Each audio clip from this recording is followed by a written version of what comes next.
जी अस्सलाम वालेकुम स्टूडेंट्स, उम्मीद है आप खैर खैरियत से होंगे। बच्चों बिस्मिल्लाह पढ़ लें, दुरूद शरीफ पढ़ लें, फिर हम आगाज़ करते हैं। बिस्मिल्लाहिर्रहमानिर्रहीम। अल्लाहुम्मा सल्ली अला मुहम्मदिन व अला आलि मुहम्मदिन कमा सल्लैता अला इब्राहीम व अला आलि इब्राहीम इन्नका हमीदुम मजीद। अल्लाहुम्मा बारिक अला मुहम्मदिन व अला आलि मुहम्मदिन कमा बारकता अला इब्राहीम व अला आलि इब्राहीम इन्नका हमीदुम मजीद। रब्बि इश्रह ली सदरी व यस्सिर ली अमरी वहलुल उक़दतम मिन लिसानी यफ़क़हू क़ौली। रब्बि ज़िदनी इल्मा रब्बि यस्सिर वला तुअस्सिर व तम्मिम बिल खैर। हमने आगाज़ किया था किसका? डेप्रीसिएशन। ये डेप्रीसिएशन किसकी होती है जी? कौन से एसेट्स की? Fix asset. ठीक है, फिक्स एसेट्स आपके एसेट्स के अंदर नॉन करंट एसेट्स के अंदर आपका इसका नाम प्रॉपर्टी, प्लांट एंड इक्विपमेंट। इसकी क्या होनी है? डेप्रीसिएशन होनी है। ठीक, डेप्रीसिएशन होती क्या है जी? एसेट की वैल्यू में कमी, आम अल्फाज के अंदर।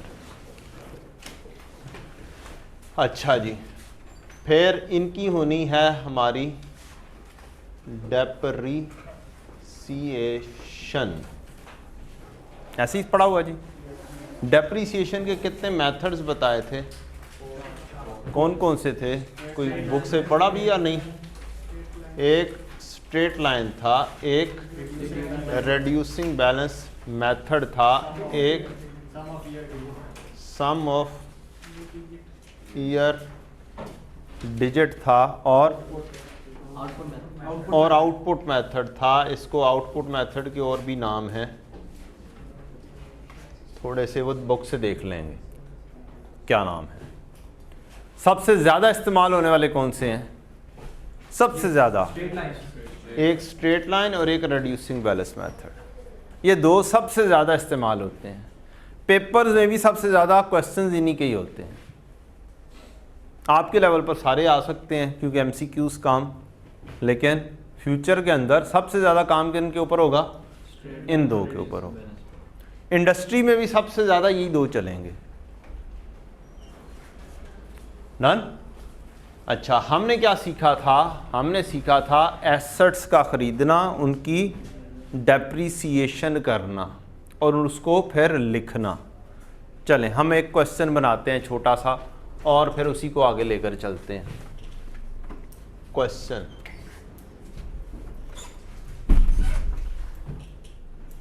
On 1 January 2017 a vehicle purchased for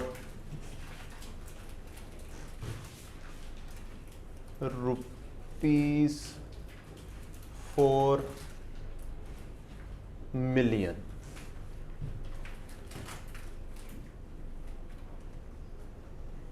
useful life is 5 years. Economic life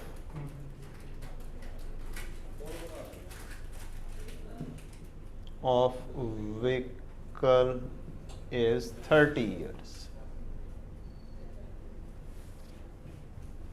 क्या जी? इकोनॉमिक लाइफ कितना है? 30 ईयर्स है। हमें करना क्या है? हमारी रिक्वायरमेंट क्या है?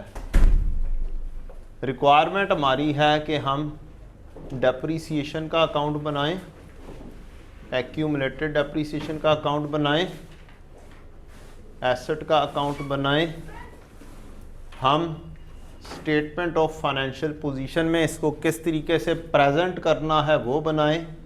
स्टेटमेंट ऑफ कॉम्प्रिहेंसिव इनकम में इसको किस तरह से प्रेजेंट करना है वो सारा कुछ बनाएं। और मेथड है हमारा, मेथड ऑफ डेप्रीसिएशन कितना है? वो है स्ट्रेट लाइन। चलें जी क्वेश्चन स्टार्ट करते हैं। कौन कौन से लेजर बनाने हैं आपने? इसमें क्वेश्चन में मज़ीद एडिशन आती रहेगी। मैंने स्पेस रखी है, क्या किया मैंने? स्पेस रखी है। आप लोग भी क्वेश्चन लिखें और फिर क्वेश्चन का आगाज़ करते हैं। फॉर्मेट बनाएं, कौन कौन सा काम करना है हमने।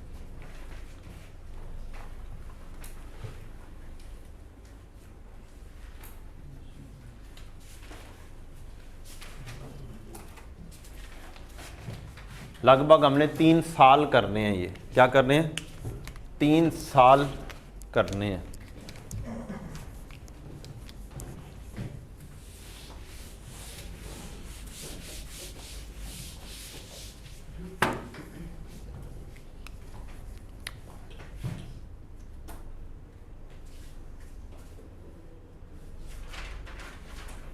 एसेट का अकाउंट,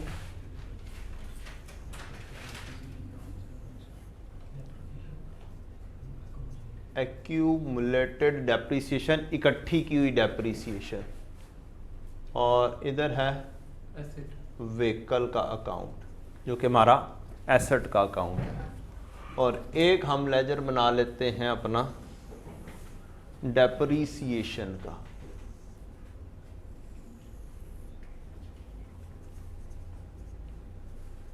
डेप्रीसिएशन एक एक्सपेंस है।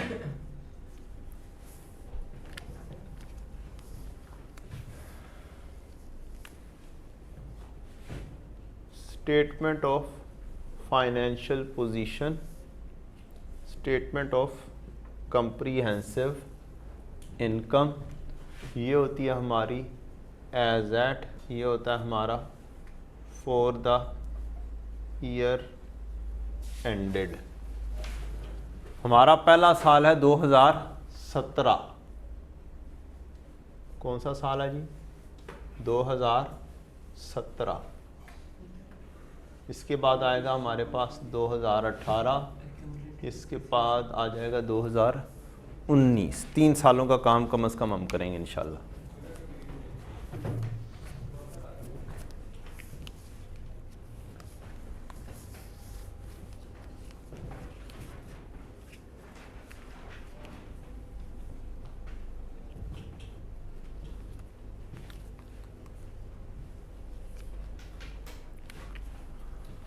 काम हम करेंगे रुपीज थाउजेंड्स में, रुपीज थाउजेंड्स, रुपीज थाउजेंड्स।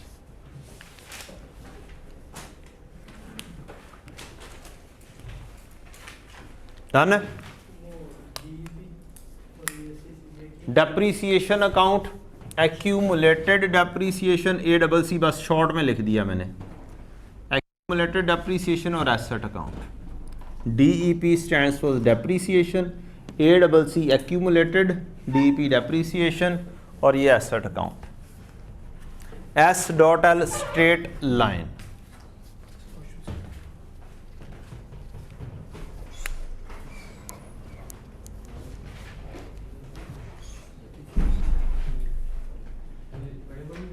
हाँ हाँ हाँ, आप भी जिस तरह से मैंने पेजेस बनाए हैं, आप भी खुले पेजेस बनाएं, कोई टेंशन नहीं है। बाद में उन जगहों पे ना MCQs कर लीजिएगा जो बच जाएंगी।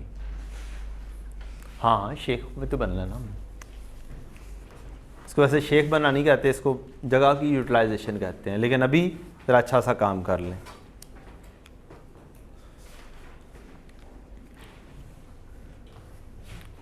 ठीक है जी।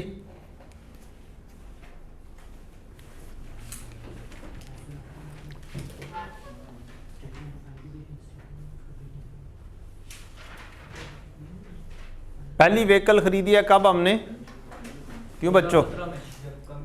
2017 के पहले दिन।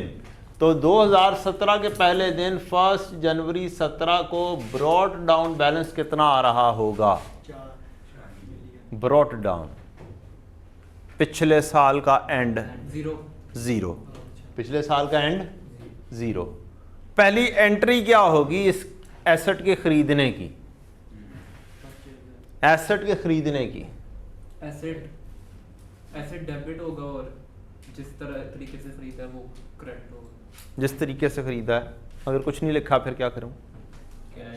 कैश या बैंक कर देंगे, जो मर्जी कर दें, नो टेंशन, इसमें कोई टेंशन नहीं है। नॉर्मली कहा जाता है कैश कर दो, लेकिन कैश भी कर सकते हैं, बैंक भी कर सकते हैं, कोई टेंशन वाली बात नहीं है। व्हीकल अकाउंट डेबिट, कैश या बैंक क्रेडिट किस तारीख पर? 1 जनवरी 17। मैं रुपीज थाउजेंड्स में काम कर रहा हूं। किस में काम कर रहा हूं? 1 मिलियन में कितने सिफर होते हैं? ये ऐसे लिखा जाता है 4 मिलियन, ठीक। अगर इसे रुपीज थाउजेंड में करना हो तो क्या कर देंगे? 3 सिफर से डिवाइड कर देंगे, 1000 से क्या कर देंगे? डिवाइड कर देंगे, वो क्या बन जाएगा? 4000। ये रुपीज थाउजेंड में हो जाएगा। मिलियन में जाना हो 1 मिलियन से डिवाइड कर देंगे, तो ये क्या रह जाएगा? 4। मैं किस में कर रहा हूं? रुपीज थाउजेंड में, तो मेरे पास क्या आ रहा होगा? 4000। डन है बच्चों?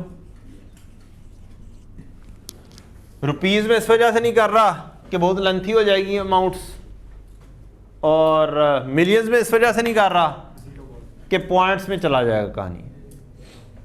ठीक है जी, तो ये प्रैक्टिकली आपको बता रहा हूं फ्यूचर के लिए। किसके लिए? फ्यूचर के लिए। आपने आगे FAR1 पढ़ना है, FAR2 पढ़ना है, सारी जगहों पे जाना है।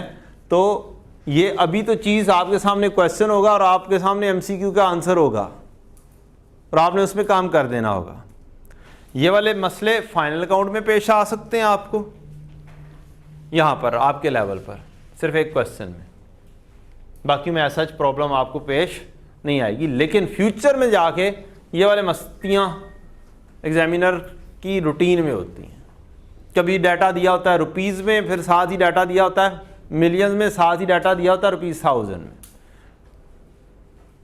तो हमें एक सिमेट्री के अंदर अपने डाटा को क्या करना होता है? लेकर आना होता है। तो आपके लेवल पर ये फाइनल काउंट के अंदर ज़रूर ये वाला मसला हो सकता है कि टॉप पर डाटा ट्रायल बैलेंस दिया हुआ है कौन सा? रुपीज़ थाउजेंड में, और नीचे अमाउंट दी हुई है या मिलियन में या रुपीज़ में। तो you have to go like with like.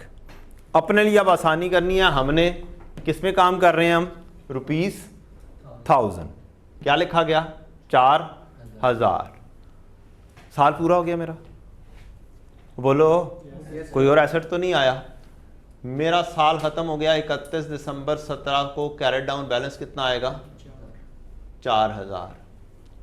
Asset should not be overstated, asset should not be, expenses should not be understated. तो 3 ईयर्स लिखे हैं, तो ये मैं 4 में भी लेके जा सकता हूँ। अभी मसला उधर नहीं देखो, इधर देखो। जो मैं काम करवा रहा हूँ ना दरमियान में ना, यार तंग करना शुरू कर दिया। उधर जब जाऊँगा ना तो वो खुद ब खुद समझ लगना शुरू हो जाएगी। मैं जिन सी बातें कर रहा हूँ उसको समझें। ये क्या आ गया हमारा? Closing. Asset should not be over stated. जब हमने ओवर स्टेट नहीं करना तो इसकी वैल्यू तो पूरा साल चल के क्या हो गई होगी? कम हो गई होगी। ये वाला एसेट क्या हो गया होगा? डेप्रीशिएट हो गया होगा। डन? तो हमने अब उसकी क्या निकालनी है? डेप्रीसिएशन निकालनी है। क्या करनी है? डेप्रीसिएशन निकालनी है। डेप्रीसिएशन अकाउंट बनाना है, एक्यूमुलेटेड डेप्रीसिएशन और एसेट अकाउंट। हमने एसेट अकाउंट बना लिया। इस अकाउंट को कहते हैं इंडिपेंडेंट अकाउंट। मींस ये किसी और के डिपेंडेंट नहीं है। ये दोनों अकाउंट जो हैं ये डिपेंडेंट हैं इसके। मींस यहां पर वैल्यू आ रही होगी तो इसको देख के आप क्या करेंगे? ये वाले दोनों लेजर्स बनाएंगे। डन? डेप्रीसिएशन का फार्मूला क्या है? Straight line, cost minus residual value divided by total useful life. Total useful life या खाली यूजफुल लाइफ। ठीक है जी। फार्मूला स्ट्रेट लाइन से बस एक बच्चे ने या 2 बच्चों ने याद किया, ऐसे ही है? हैं? तुझे तो पुराना याद है ना यार, अच्छी बात नहीं है। Depreciation is equal to cost minus residual value divided by useful life या टोटल यूजफुल लाइफ। इससे क्या मिलेगी हमें? डेप्रीसिएशन फॉर 1 ईयर मिलेगी, डेप्रीसिएशन फॉर 1 ईयर मिलेगी, एक पूरे साल की डेप्रीसिएशन मिल जाएगी। साल से कम की निकालनी हो तो यहां पर n/12 कर देंगे, साल से कम की निकल कर आ जाएगी। 4 महीने की निकालनी हो, 6 महीने की निकालनी हो, 8 महीने की निकालनी हो तो क्या करेंगे? ये साल की है, n/12 करेंगे तो क्या आ जाएगी? साल से कम की हो जाएगी। और अगर ज़्यादा सालों की निकालनी हो तो 3 सालों की निकालनी हो तो इकट्ठी, तो इसको 3 ईयर से मल्टीप्लाई कर देंगे तो 3 सालों की इकट्ठी हो जाएगी। ठीक है ना? ये तो 1 साल की है। बात समझ लग गई थी? मैथ की समझ लग गई? चलें जी, आपको मैथ की समझ लग गई तो कॉस्ट मेरी कितनी आई हुई है? 4000। रेजिडुअल वैल्यू के बारे में क्वेश्चन फिलहाल क्या है? खामोश है। तो रेजिडुअल वैल्यू फिर क्या लेंगे? 0 ले लेंगे। क्या ले लेंगे? 0 ले लेंगे। डिवाइडेड बाय लाइफ कितनी बताई हुई है? 5 साल।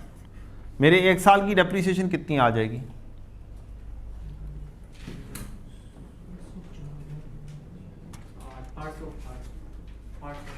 800।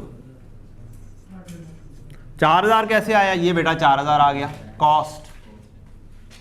ठीक है, आ गया कॉस्ट। कॉस्ट कितनी है मेरी? 4000। मैंने कॉस्ट लिखी 4000। रेजिडुअल वैल्यू, बची हुई वैल्यू, वो कितनी है? 0। रेजिडुअल वैल्यू का दूसरा नाम स्क्रैप वैल्यू।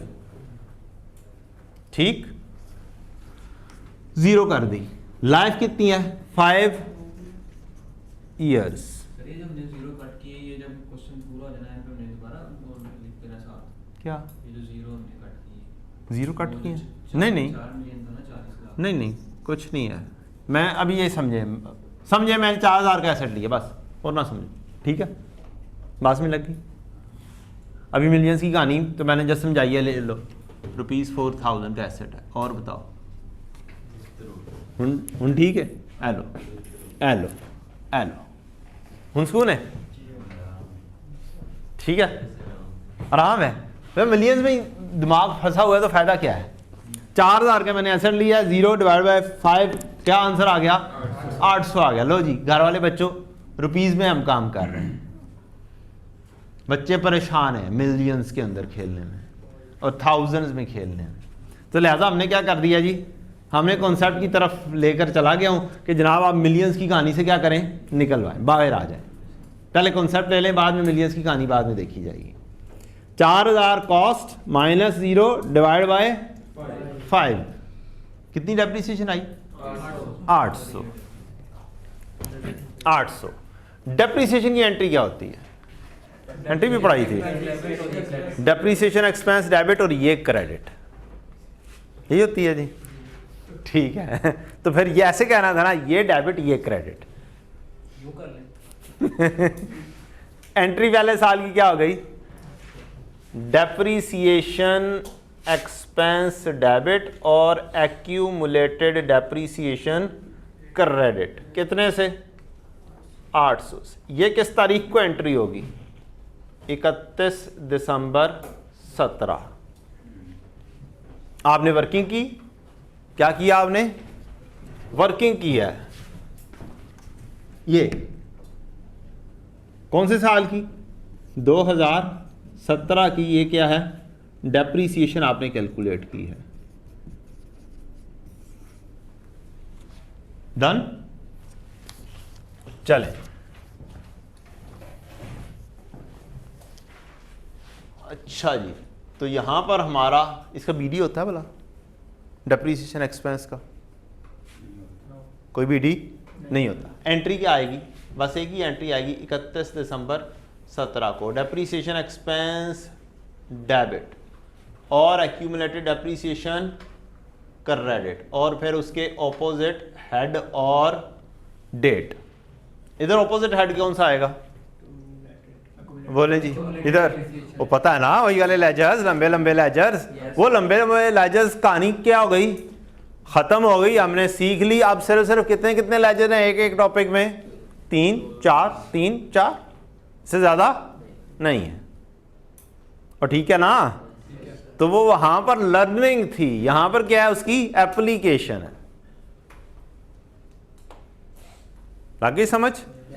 चलें जी, डेप्रीसिएशन एक्सपेंस डेबिट और एक्यूमुलेटेड डेप्रीसिएशन क्रेडिट। इधर क्या लिख दें, इधर डेप्रीसिएशन एक्सपेंस अकाउंट डेबिट और एक्यूमुलेटेड डेप्रीसिएशन क्रेडिट, साल खत्म। तो यहां पर क्या लिख दिया जाए, स्टेटमेंट ऑफ कंप्रीहेंसिव इनकम में बैलेंस कितना चला जाएगा, 800। एक्यूमुलेटेड डेप्रीसिएशन 31 दिसंबर 18 पर कैरेट डाउन कितना आ जाएगा, 800। बात क्लियर?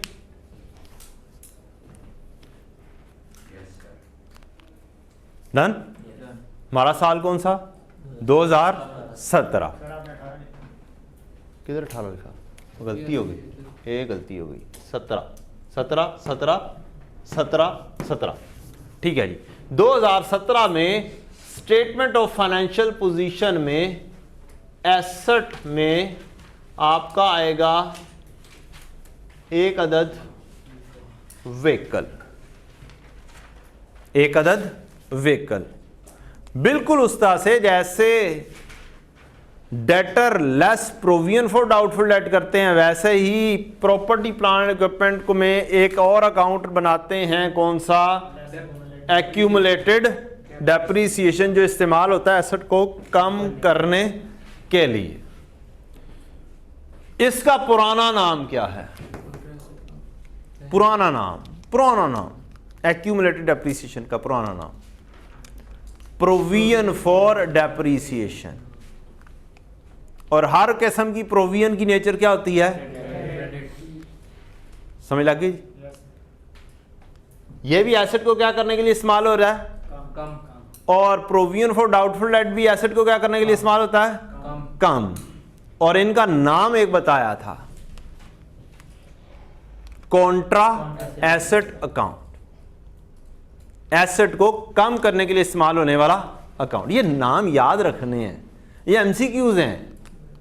सर डेप्रिसिएशन जो है ये फिक्स्ड एसेट को कम करती है, और जो वो डाउटफुल डेट है वो करंट एसेट्स को करती है कम। डेटर को कम, करंट एसेट तो सारे हैं, वो सिर्फ डेटर अगर ओवरस्टेट हैं, शक है कि वो क्या हो जाएंगे, कम हो जाएंगे, तो आपने क्या करना है, उसको अभी से ही कम कर लेना है। और एक्यूमुलेटेड डेप्रीसिएशन, डेप्रीसिएशन की वजह से एसेट की वैल्यू में कमी की वजह से कम होता है, तो वो हमने एक एसेट की वैल्यू में कमी जो है वो क्या कहाँ पर रख लेनी है, एसेट के साथ, प्रॉपर्टी प्लांट एंड इक्विपमेंट के साथ। व्हीकल हो सकता है, प्लांट हो सकता है, मशीनरी हो सकती है, फर्नीचर हो सकता है, आपका बिल्डिंग हो सकती है, ये सारे के सारे क्या हैं, एसेट्स हैं जिनके साथ ये आ सकती है, सिवाय लैंड के, सिवाय लैंड की वैल्यू में कमी नहीं होती। ठीक है, उसकी वैल्यू में कमी नहीं होती, वो पड़ी रहती है, कोई मसला नहीं है, नो टेंशन, पड़ी हुई है। व्हीकल लेस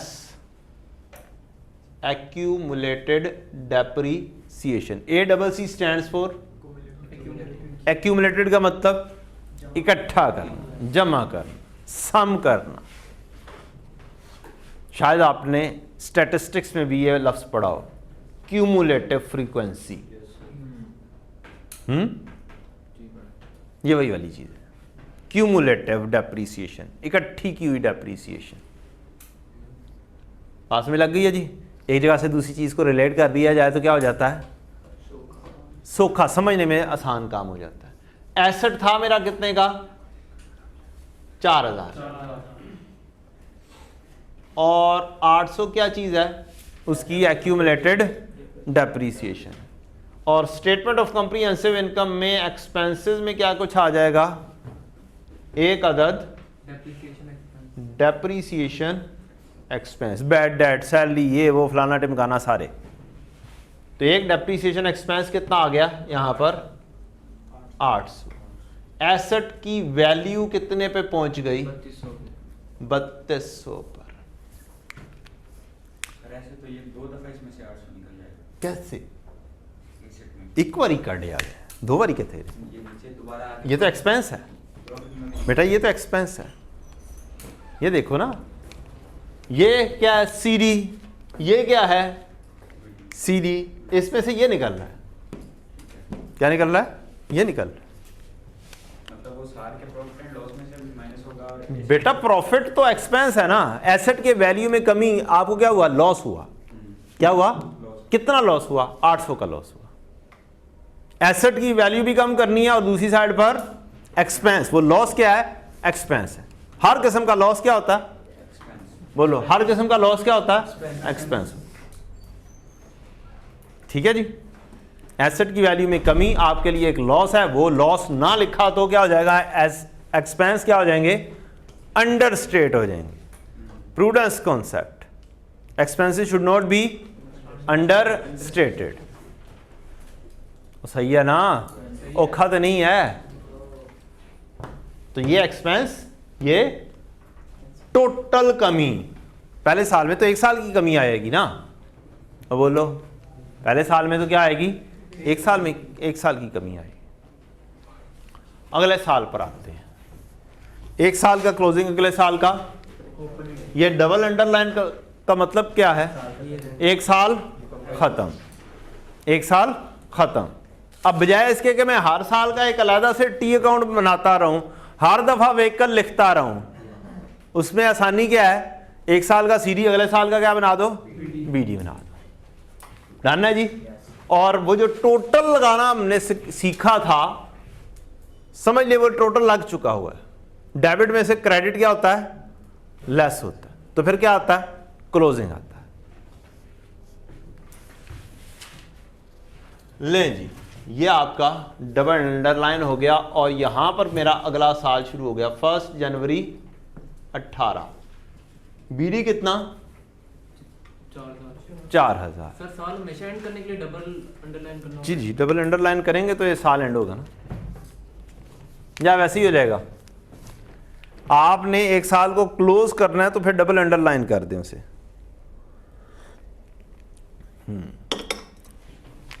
आज फिक्की देती है मंडे से, अच्छी गल है। व्हीकल का ओपनिंग कितना आया? 4000। क्या मैंने कोई और अगले साल की कोई ट्रांजैक्शन है? कोई ट्रांजैक्शन नहीं है। कोई ट्रांजैक्शन नहीं। अच्छा, कोई ट्रांजैक्शन नहीं है तो फिर इसका मतलब इस पूरे साल में कोई ट्रांजैक्शन नहीं आई। मेरा 31 दिसंबर क्या आ जाएगा? 18। कैरी डाउन कितना? 4000 से। ये वाला अकाउंट शुरू करते हैं। इसका सीडी क्रेडिट, बीडी क्या बनेगा? क्रेडिट। 1 जनवरी 18। ब्रॉट डाउन बैलेंस कितना है? 800 है। क्या अगला साल भी एसेट यूज होगा? अब बोलें जी, क्या अगले साल भी एसेट की वैल्यू में क्या होगी? कमी होगी। बोलें जी, पक्की बात है? बोलो ना। और मान के चलाओगे ना बाइक, खरीदोगे तो अगले साल भी चलाओगे ना। ठीक है, पहले साल में जोश में चलाओगे, चले गए बाइक लेकर, दोस्तों को भी बिठाया, ले गए। अब अम्मी कहेंगी ना दही ले आओ, अम्मी दही लेकर आऊँ, जा बाइक पे चला जा। नहीं, पैदल ही चला जाता हूँ। क्योंकि बाइक चला चला के भी इंसान क्या हो जाता है? अक जाता है। तुझे तो बड़ा शौक था बाइक चलाने का, कहता था मुझे बाइक लेकर दे। अब बाइक लेकर दी है तो जा ना, जाके लेकर आ। अच्छा, जाके वो भी ले आना, दाल चना भी ले आना, ठीक है, और आलू वाला नान भी। अगला साल, अगले साल डेप्रीसिएशन का फार्मूला क्या होगा? नहीं, मल्टीप्लाई 2 ईयर्स की होगा। फार्मूला तो डेप्रीसिएशन का यही है, स्ट्रेट लाइन में फार्मूला तो यही है। तो 2018 की डेप्रीसिएशन निकालनी होगी तो फिर क्या करेंगे? कॉस्ट कितनी? रेजिडुअल वैल्यू कितनी? साल कितने? तो टोटल डेप्रीसिएशन कितनी? 800। अगेन 800 ही आएगी। ठीक है जी। फार्मूला कोई चेंज नहीं है, फार्मूले में रेजिडुअल वैल्यू भी वही है, कॉस्ट भी वही है, लाइफ भी वही है। ईयर में फर्क नहीं पड़ता है क्या ये 5 इयर्स जो है इस पे? क्या फर्क पड़ा? यूजफुल लाइफ फार्मूले में क्या लिखा हुआ है? फार्मूले में क्या लिखा हुआ है? यूजफुल लाइफ लिखा हुआ है। तो फिर क्या करूं इसे? ऐसे ही रखूंगा ना जब बेटा। एक साल यूज कर लिया तो अभी कम तो अब कम नहीं होगा क्या सारा। क्या यूजफुल लाइफ कम हो जाएगी? सही है। क्या है? यूजफुल लाइफ तो वही रहेगी। हमने जो इरादा किया हुआ है वो तो 5 साल का किया हुआ है, 5 साल यूज करना है। फार्मूले में यही चीज है, मसला है यही लेना पड़ेगा। मसला क्या है? यही लेना पड़ेगा। और डन है और ठीक है और टेंशन तो नहीं। अच्छा फिर क्या करूं? एंट्री फिर क्या हो जाएगी मेरी? 2018 की 31 दिसंबर 18 की एंट्री। डेप्रीसिएशन एक्सपेंस डेबिट और एक्यूमुलेटेड डेप्रीसिएशन कितने से? 800 से। कोई चेंज एंट्री में भी? बेचारी एक एंट्री है सर पूरे चैप्टर के अंदर मेजरली। ये एंट्री सीखी है ना। आपके जौन सा मर्जी मेथड हो, हमने इसी की वर्किंग सीखनी है। असल में कहानी क्या है? सारी की सारी मुख्तलिफ वर्किंग सीखना, मुख्तलिफ फार्मूले सीखना इस चैप्टर में। एंट्री तो सीख लिया है, लॉजिक सीख लिया भाई इस एसेट की वैल्यू में क्या करनी है? कमी करनी। अब मुख्तलिफ अंदाज में, मुख्तलिफ तरीकों से, मुख्तलिफ सालों की क्या करनी है? आपने डेप्रीसिएशन करना सीखनी है। इतना नन्हा सा चैप्टर है, इतना मजेदार सा, छोटा सा, लेकिन इसके ऊपर ज्यादा फोकस करना है।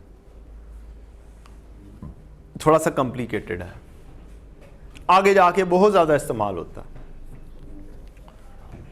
ले जनाब, मैंने अगला साल डेप्रीसिएशन एक्सपेंस का ओपनिंग, अब बोल दो ना यार। डेप्रीसिएशन एक्सपेंस का ओपनिंग कोई होता है? नो बीडी कोई होता है? नो नहीं। एंट्री फिर बस लिख दें यस 31 दिसंबर 18। 31 दिसंबर 18 क्या एंट्री पास करूं?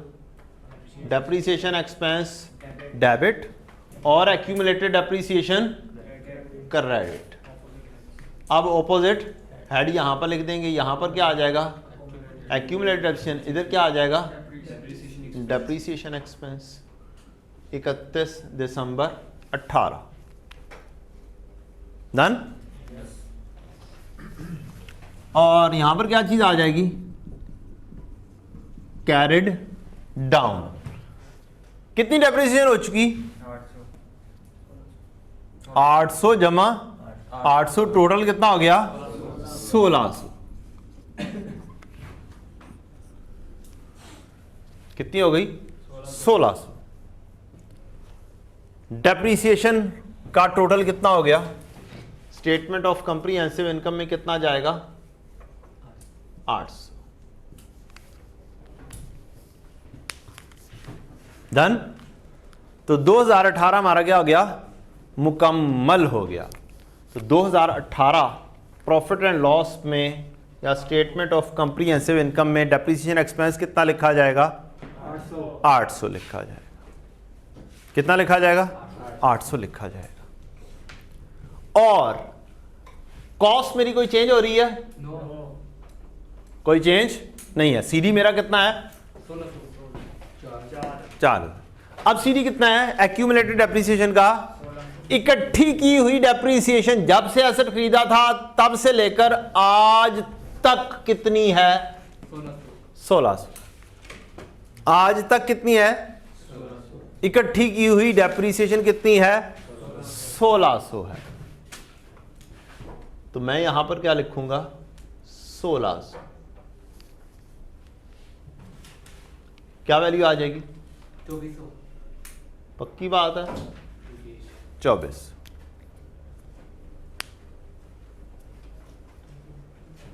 ये देख के बताओ, एक साल की डेप्रीसिएशन कितनी? 800। दूसरे साल की कितनी? 800। दोनों की इकट्ठी कर दी जाए तो कितनी? 1600। 2 सालों की इकट्ठी कर दी जाए तो कितनी? 1600। अच्छा, अब यहां पर एक तरीका बताया था आपको कि यार मैंने 2 सालों की इकट्ठी करनी हो तो 1 साल की कैलकुलेट करूं, मल्टीप्लाई बाय 2 ईयर करूंगा तो कितने सालों की आ जाएगी। तो मैं डायरेक्टली क्या एक्यूमुलेटेड डेप्रिसिएशन वर्कआउट कर सकता हूं। क्या करूंगा मैं इसके साथ, क्या करूंगा 2 कर दूंगा तो क्या आ जाएगा, 2 सालों की इकट्ठी होके आ जाएगी। उसको क्या बोल देंगे हम, एक्यूमुलेटेड डेप्रिसिएशन। इसका मतलब कि मैं एक्यूमुलेटेड डेप्रिसिएशन का फार्मूला भी बना सकता हूं, cost minus residual value divided by useful life into जितने भी साल। ठीक है, इसको नाम देने लगा हूं मैं क्यूमुलेटिव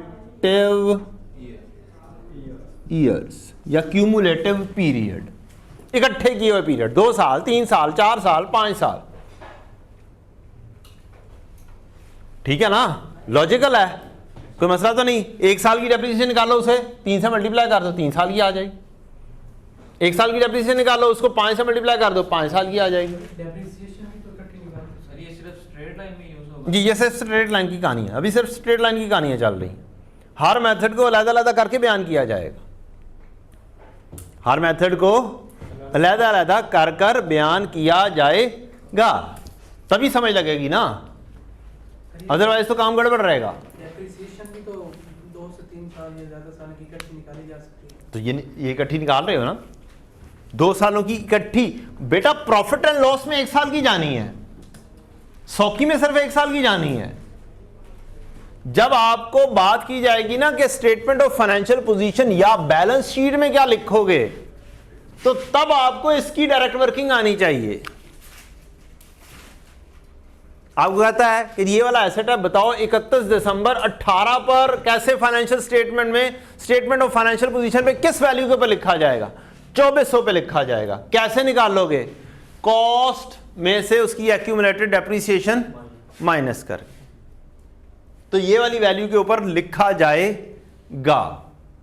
सर ये खुद बताते हैं हमें कि इतने इयर्स की निकालनी है डेप्रिसिएशन। जी बिल्कुल, सब कुछ बताया जाएगा, सब कुछ बताया जाएगा, या डेट्स बताई जाएंगी।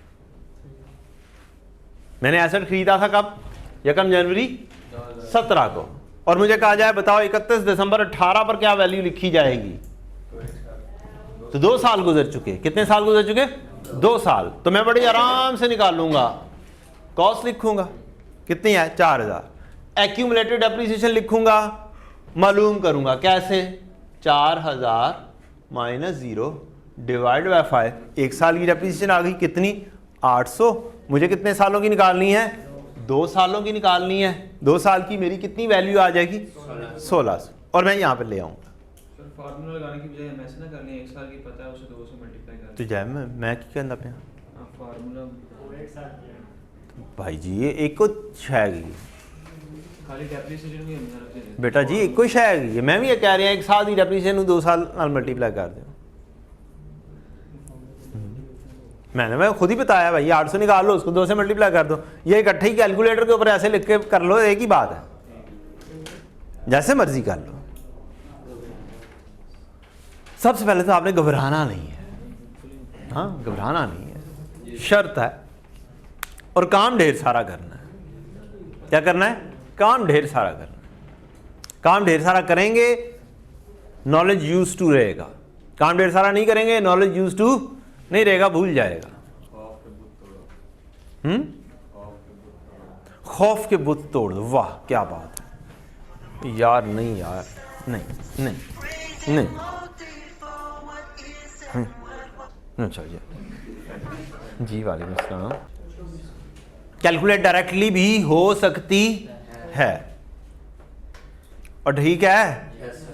अच्छा आगे आ जाओ, अगले साल की आप लोग कैलकुलेट करो, लेजर भी आगे बनाओ, डायरेक्ट भी कैलकुलेट करो।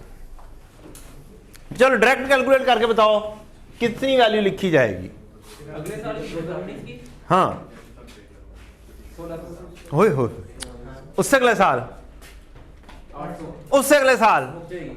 और मुक जाएगी। वाह जी वाह, जबरदस्त, ज़बानी काम होता है। गुड, वेल डन, सही नहीं होती है ना उसकी वैल्यू। हो गई ना, 0 हो गई। आपको कबाड़ के काबिल भी नहीं मतलब वो कबाड़ के काबिल भी नहीं रहा। तो इकोनॉमिक लाइफ उसकी 30 साल होती। इकोनॉमिक लाइफ होती रहे, किताबों में उसकी वैल्यू ज़ीरो हो गई, किताबों में उसकी वैल्यू क्या होगी, ज़ीरो हो गई। चलो चलो चलो चलो चलो अगले साल की वर्किंग बनाओ, इसका एक्सटेंड करो इस लेजर को। फिर मैंने क्वेश्चन को एक्सटेंड करना है, मैंने डबल क्वेश्चन कर देना है। क्या कर देना है, एक डबल क्वेश्चन कर देना है मैंने। इधर कहानी बड़ी ज़बरदस्त बनानी है। पहले एक छोटा सा क्वेश्चन है, एक एसेट है, फिर 2 करेंगे, फिर 3 करेंगे इंशाल्लाह।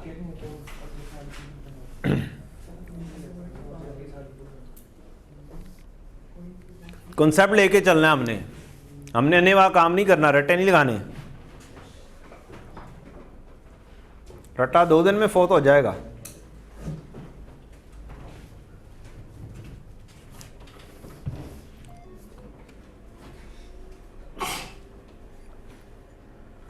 खैर है यार, मैं इससे तो करवा ही नहीं रहा इस वक्त, मुझे भी लिखना पड़ेगा। ऑफ ही कर दो इसे, फिलहाल ऑफ कर दें, जब ज़रूरत होगी ना तब चलाएंगे ना। इलेक्ट्रिसिटी खाम में ज़रूर लगानी है।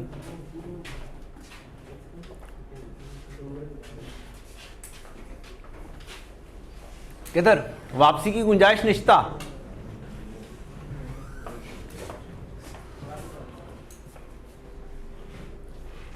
हाँ जी, हाँ भाई, क्या क्वेश्चन था जी आपका? कह रहा हूँ सर, नॉर्मली हम लोग लिखते हैं 2017, 2018 और 2019, लेकिन आपने पहले 2019 फिर 18 17, 18, 19 जी सर। आप कह रहे हैं ऐसे ऐसे ऐसे लिखना चाहिए। 17, 18, 19 अकाउंटिंग के अंदर सबसे पुराना साल, सबसे इधर नया नया नया, तो जगह ही नहीं बचेगी फिर।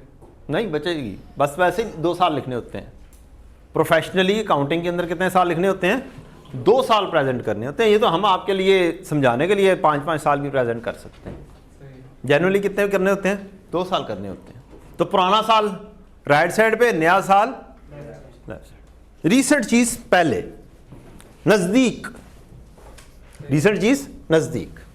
ये पूरा अकाउंटिंग ऐसे ही चलनी है आपकी। पुराना साल पीछे, दूर, नया साल करीब। करीब होता ना नया साल, बस वही वाली लॉजिक है, सादी सी।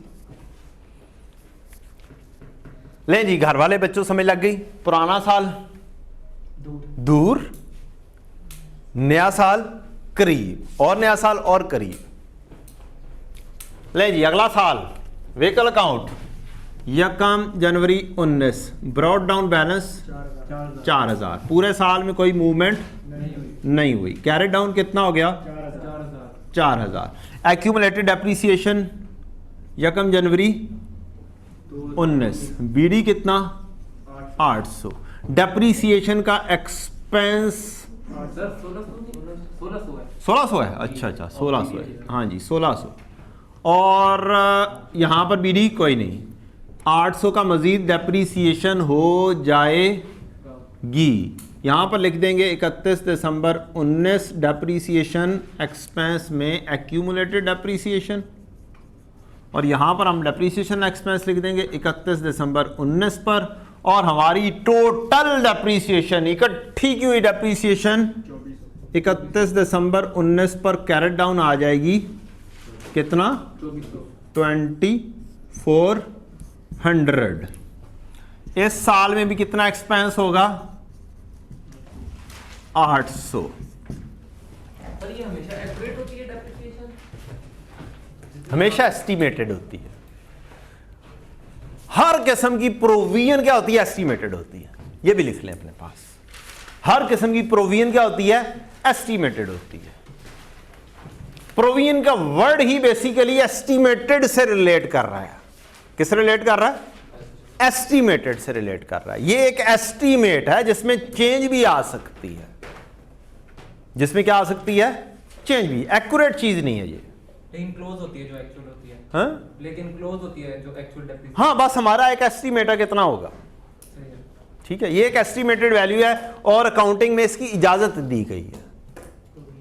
क्या की गई है? इजाजत दी गई है। हर किस्म की प्रोविजन क्या होती है? एक एस्टिमेटेड वैल्यू होती है। और इसका पुराना नाम क्या है?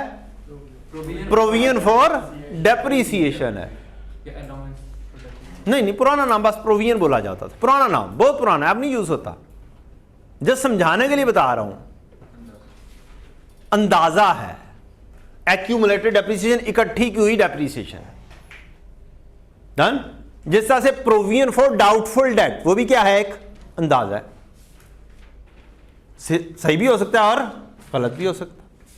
गलत हो जाएगा तो अगले साल जाके वो ठीक हो जाएगा खुद ब खुद। ठीक है, ये भी अगले सालों में जाके आगे खुद ब खुद ठीक हो जाता है, अल्टीमेटली ठीक हो जाता है। लिहाजा इस चीज़ की टेंशन नहीं लेनी, बस फार्मूला सीखना है। बस ये लॉजिक सीख ली कि ये क्या है? एक अंदाज़ा है, और अंदाजे ही हैं ये, और इन अंदाज़ों की इजाज़त अकाउंटिंग में खुद ही दी है, क्योंकि एक्यूरेसी के साथ काम हो ही नहीं सकता, पॉसिबल ही नहीं है। ठीक है जी। तो 2019 का साल आ गया, 1 जनवरी 17 को खरीदा था। क्या किया था? 1 जनवरी 17 को एसेट खरीदा था। कितने साल गुजरे? 17 पूरा, 18 पूरा, 19 पूरा। कितने पूरे गुजर गए? 3 पूरे साल गुजर गए। एक साल की depreciation cost minus residual value divided bye life कितनी हुई? 5, 800 हुई। और 3 सालों की डेप्रिसिएशन क्या हो जाएगी? 2400 हो जाएगी। तो यहां पर हम क्या लिख लेंगे? 4000 माइनस 2400, और ये बच जाएगी 1600। किताबों में वैल्यू कितनी आ जाएगी इसकी? 1600। ठीक है जी। और बोलें जी, बात समझ लग गई? ये क्या है? व्हीकल की कॉस्ट। ये क्या है? व्हीकल की कॉस्ट। ये व्हीकल की क्या है? कॉस्ट। ये उसकी एक्यूमुलेटेड डेप्रिसिएशन। और ये कौन सी वैल्यू है? Remaining value. Well done, remaining value of asset. Well done. Remaining value of asset. इसका एक स्पेसिफिक नाम है। नहीं, रेजिडुअल वैल्यू नहीं। अभी मैंने थोड़ी देर पहले एक लफ्ज बोला है, किताबों में वैल्यू कितनी हो चुकी है? हाँ, गुड। Book value. क्या लफ्ज है जी इसका? पहला नाम इसका क्या है? Book value. ये सिर्फ इसके डेप्रिसिएशन ही केस में बुक वैल्यू नाम है? क्या मतलब? मतलब इसका नाम नहीं, दूसरे केसेस में भी तो हम निकालते हैं ना। कौन से दूसरे केस? जैसे डेटर्स हैं, हम लोग भी एफडीडी बेटा वो उसका कोई नाम बोला नहीं बोला। ठीक है, इसका नाम क्या है? Book value. किताबों में एसेट की बुक वैल्यू। इसका दूसरा नाम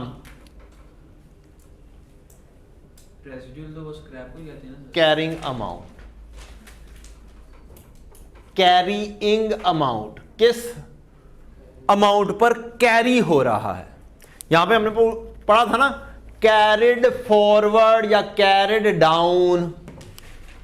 क्या पढ़ा था? कैरिड डाउन पढ़ा था ना।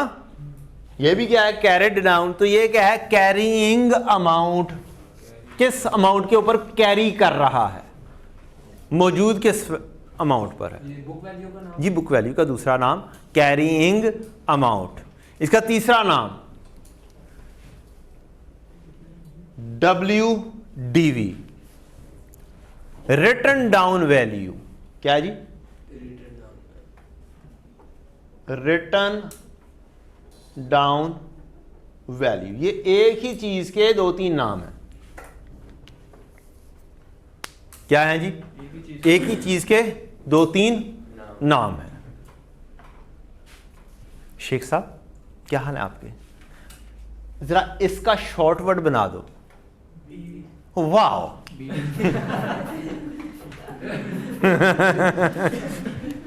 क्या लफ्ज़ बोला है जी इन्होंने? Oh yes. और इसका शॉर्ट वर्ड? Oh wow. और ये मैंने खुद ही बोल दिया है, शॉर्ट WDV। क्या क्या लफ्ज़ बोले जाते हैं इसके लिए? हाँ बोलें जी, क्यों शर्मा क्यों रहे हो? बोलो ना।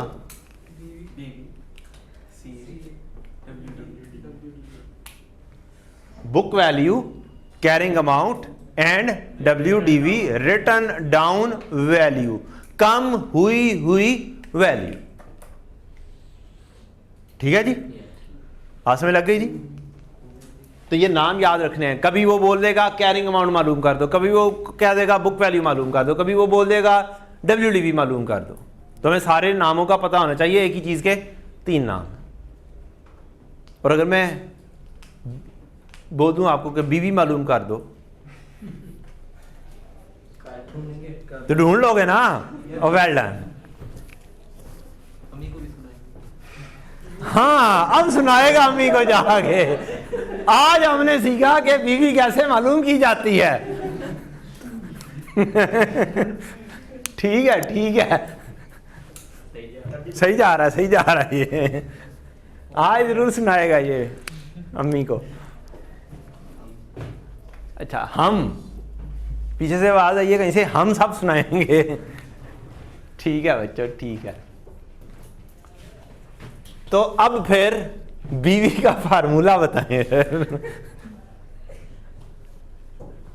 कॉस्ट माइनस रेसिडुअल वैल्यू, बीवी का formula, cost minus accumulative depreciation. Yes, cost minus accumulated depreciation is equal to your BV। oh well done।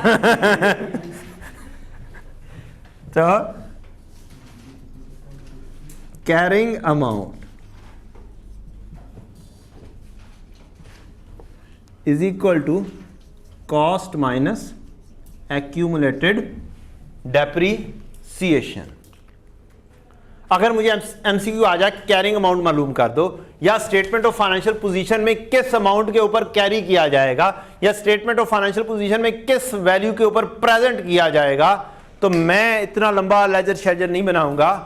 मैं क्या करूंगा, मैं देखूंगा एसेट में कॉस्ट क्या है, उसकी रेजिडुअल वैल्यू वगैरह क्या है, क्या कुछ है, मेथड देखूंगा, स्ट्रेट लाइन है, तो मैं क्या करूंगा, मैं कहूंगा कॉस्ट इसकी क्या है 4000, और एक्यूमुलेटेड डेप्रिसिएशन का फार्मूला क्या है मेरा, cost minus residual value divide bye useful life multiply by cumulative year या cumulative period.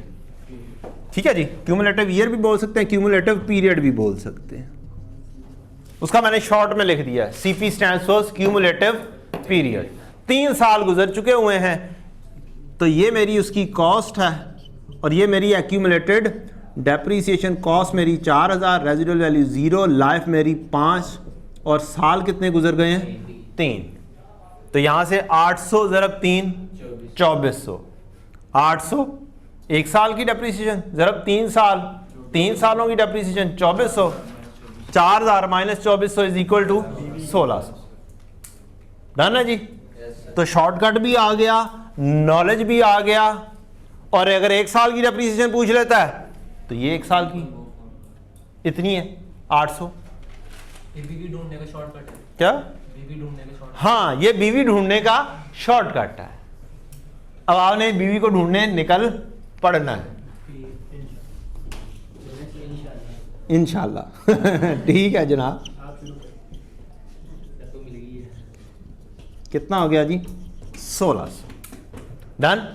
Carrying amount, book value, WDV निकालने का क्या फार्मूला है, cost minus accumulated depreciation.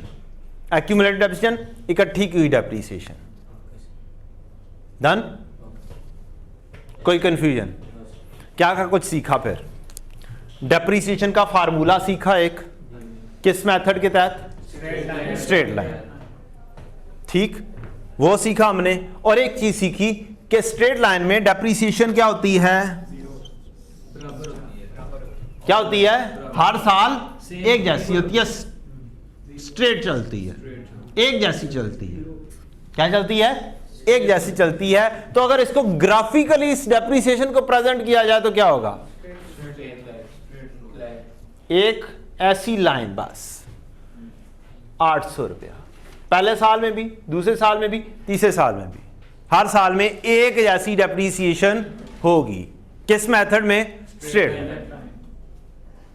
Graphically भी समझ लग गई कि अगर क्वेश्चन ग्राफिकली दे देता है, बताता है कि यार ये वाली ग्राफ किसको रिप्रेजेंट करता है, स्ट्रेट लाइन मेथड को। Depreciation under straight line method, depreciation under reducing, depreciation under sum of year digit, depreciation under output. 4 option दे दिए। तो किसको रिप्रेजेंट करता है? डेप्रीसिएशन अंडर स्ट्रेट लाइन को रिप्रेजेंट करता है। ये वाला ग्राफ, ये वाला ग्राफ। ठीक है जी बच्चों। सर अगर लेजर हम लोग वो जिस तरह आपने बताया था मिलियंस में 0 0 लगा के करेंगे, तो इधर जो वैल्यू कैलकुलेट करेंगे उसमें एक्चुअल जो वैल्यू होगी वो लगाएंगे। हाँ हाँ, एक्चुअल वैल्यू निकाल लो, बाद में उसको चेक कर लो। क्या हो गया, अभी निकल जाओ उसमें से, वापस आ जाओ। मैं निकल गया हूँ यार तुम लोगों की वजह से, तुम भी निकल जाओ फिलहाल, बाद में सोचना, घर में बैठ के करके देखना। हमें 4 मिलियन लिख लेना, काम हमें पूरा फुल 4 मिलियन लिख लेना, कभी जस्ट 4 के ऊपर आ जाना कि सारा काम ही मैं मिलियंस में करूंगा तो क्या होगा, खुद कैलकुलेट करके देखना। हाय ठीक है जी। कितनी चीज़ें हो गई?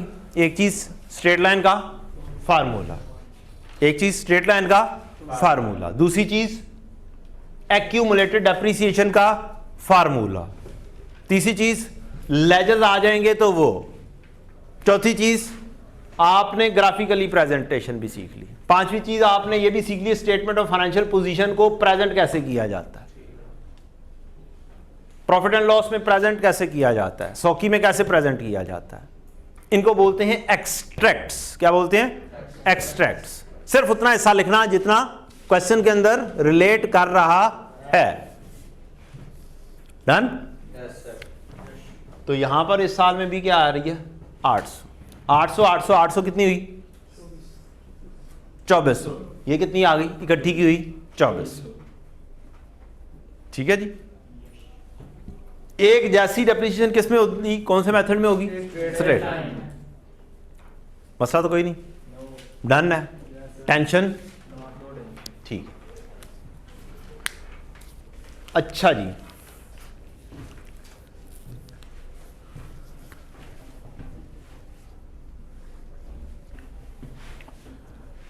अब आप निकाल लें एक अदद रेट। क्या निकाल लें? रेट निकाल लें। Cost minus residual value divided bye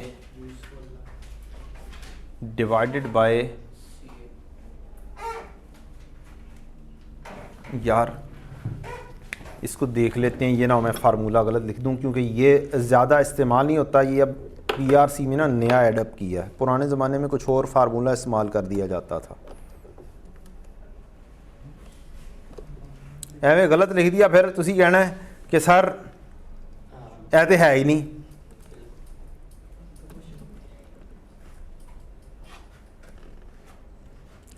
कित्थे गया मैथड, फार्मूलाज कित्थे गए? ठीक है रहने ढेर सारे में MCQs एडअप कर लेते हैं, फार्मूला कित्थे गया है?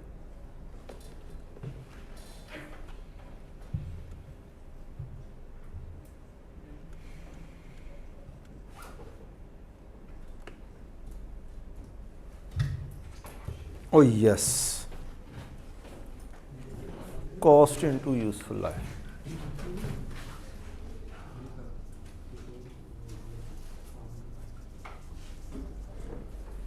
लें जनाब, एक डेप्रीसिएशन का रेट मालूम करते हैं। क्या करते हैं? रेट मालूम करते हैं। कॉस्ट माइनस रेजिडुअल वैल्यू, इतने हिस्से का भी एक नाम है। क्या है? डेप्रीशिएबल वैल्यू या डेप्रीशिएबल अमाउंट। सही बच्चे ने कहा। Cost minus residual value is equal to, इस बच्चे ने बस याद किया, पहले भी इसी ने जवाब दिया था, शेख साहब नहीं बोल रहे। क्यों भाई? इतने हिस्से का नाम क्या है? Depreciable amount. Depreciable cost minus residual value is equal to depreciable amount. तो depreciable amount divided by cost into useful life. आए जी, फार्मूला में अप्लाई करते हैं। Cost is equal to residual value is equal to cost is equal to multiply by 5 साल। ज़रा formula बना दें, रेट बना दें, क्या आंसर आया?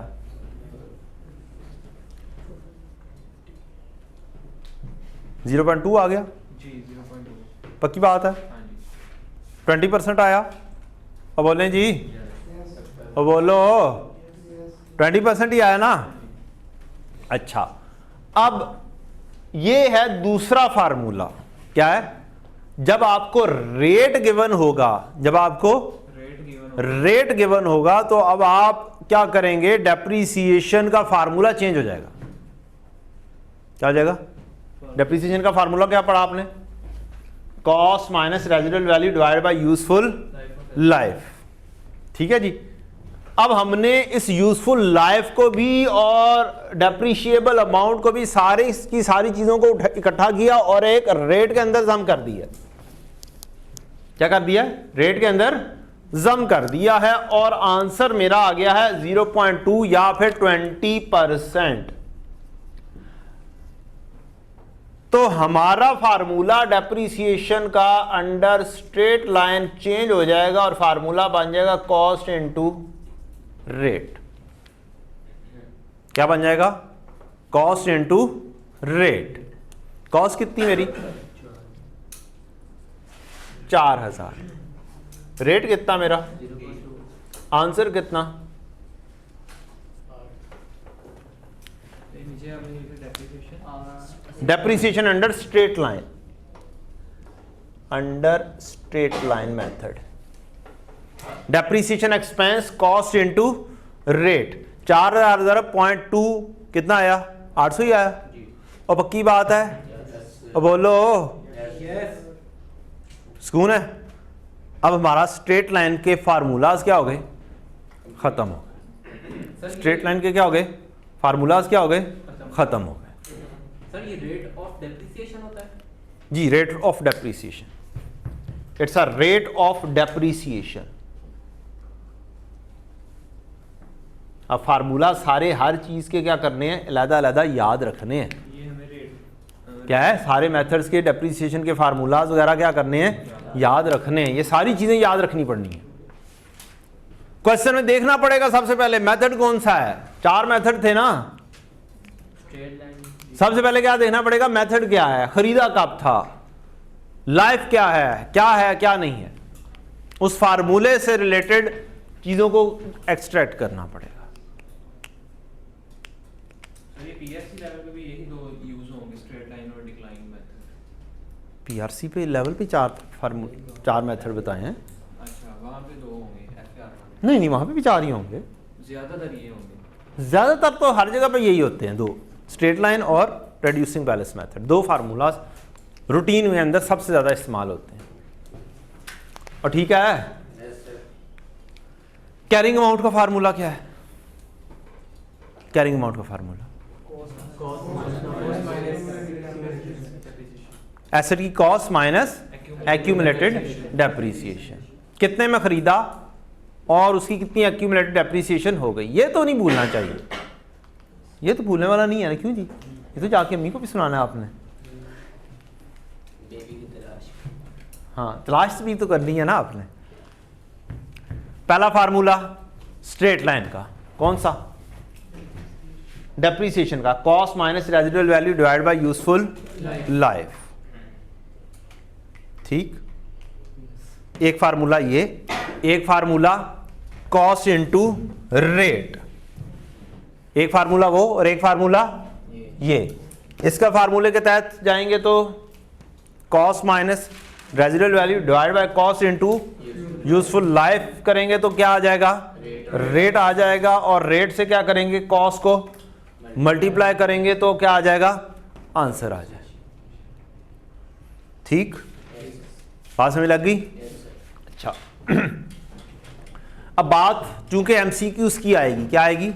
एमसीक्यूज की आएगी। और हमने अब फॉलो करनी है अपनी बुक। क्या करनी है? अपनी बुक। जो बुक में लिखा गया वो फॉलो करना पड़ेगा।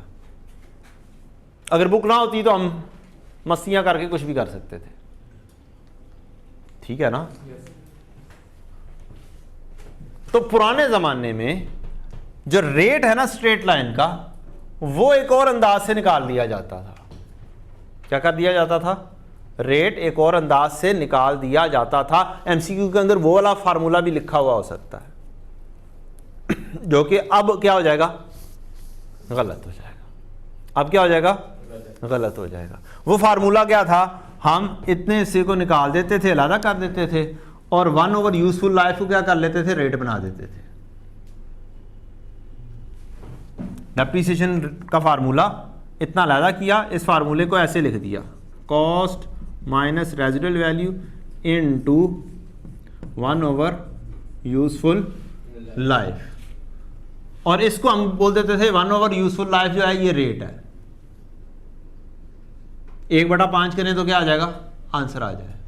अभी फिलहाल मैच कर रहा है, फिलहाल क्या कर रहा है, 1/5 करें भी 20% है, उधर करें तो भी 20% है। रीजन रेजिडुअल वैल्यू 0 है, रीजन रेजिडुअल वैल्यू 0 है। लेकिन अगर मैं यहाँ पे कोई ना कोई रेजिडुअल वैल्यू हो, यहाँ पर 1 ओवर यूजफुल लाइफ करूंगा तो फिर भी 0.2 आएगा।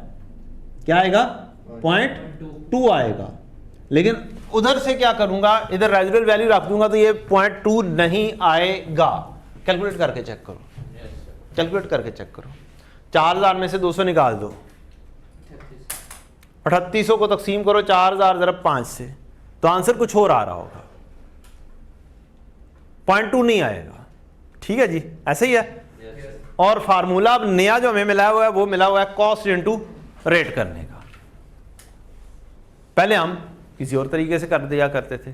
तो अब अगर फार्मूले के ऊपर खेलेगा ना आपके साथ कि बताओ रेट मालूम करने का फार्मूला क्या है अंडर स्ट्रेट लाइन, तो आपने कौन सा लिखना है, ये ढूंढना है। या आपको कह दे कि रेट मालूम कर दो तो कौन सा करेंगे, ये वाला फार्मूला अप्लाई करें। डन है, बात समझ लग गई। हमें लेटेस्ट चीज के ऊपर चलना है जो एग्जामिनर ने बोली हुई है। बात समझ लग गई है बच्चों? चलो गुड हो गया। तो मेथड कौन सा हो गया आपका, स्ट्रेट लाइन की कहानी अच्छी खासी पूरी हो गई। क्लियर? तो कितने फार्मूला हो गए, इनकी समरी बना सकते हो आप लोग? कोई 5-6 फार्मूला की समरी एक ही जगह पे लिखे हो, एक बना लोगे ना? कल मुझे चेक करवाना आपने, क्या आपने ये फार्मूले सारे जो हैं 1 2 3 4 5 6 जो मैंने बातें की हैं ये सारी क्या की हों, इकट्ठी एक जगह पे लिखी हों। डन? ये एक यूनिवर्सल चीज है, एक यूनिवर्सल चीज है, चाहे जो सा मर्जी मेथड हो, कैरिंग अमाउंट निकालने इसी तरह से निकलेगी। ठीक, cost minus accumulated depreciation is equal to your carrying amount होती है, चाहे जो सा मर्जी मेथड हो। सर डिफरेंट मेथड से डेप्रिसिएशन की वैल्यू डिफरेंट है? हाँ, डेप्रिसिएशन की वैल्यू डिफरेंट होगी। बस ये एक एस्टिमेशन है ना बेटा, मैंने बोला है ये क्या चीज़, एक एस्टिमेशन है। एस्टिमेट किसी तरीके से कुछ निकल रही होगी, किसी और तरीके से कुछ और निकल रही होगी। कौन सा यूज करते हैं वो डेप्रिसिएशन? रिड्यूसिंग बैलेंस सबसे ज़्यादा यूज़ होता है, सबसे ज़्यादा रिड्यूसिंग बैलेंस मेथड यूज़ होता है, या फिर स्ट्रेट लाइन। इनके डिफरेंट पर्पस होते हैं? हाँ जी, पर्पस डिफरेंट होते हैं, वो पढ़ेंगे। थ्योरेटिकली पढ़ाऊंगा कि कब कौन कौन सा यूज़ किया जाएगा। डन? तभी तो सिर्फ कैलकुलेशन सीख रहे हैं हम। क्या सीख रहे हैं? सिर्फ कैलकुलेशन सीख रहे हैं। Formula cost minus residual value divided by total useful life, इससे 1 साल की डेप्रिसिएशन निकल आएगी। ज़्यादा सालों की चाहिए हो तो जितने साल हैं उससे क्या कर दें, मल्टीप्लाई कर दें। डन है? और मसला तो नहीं? ठीक, अच्छा जी।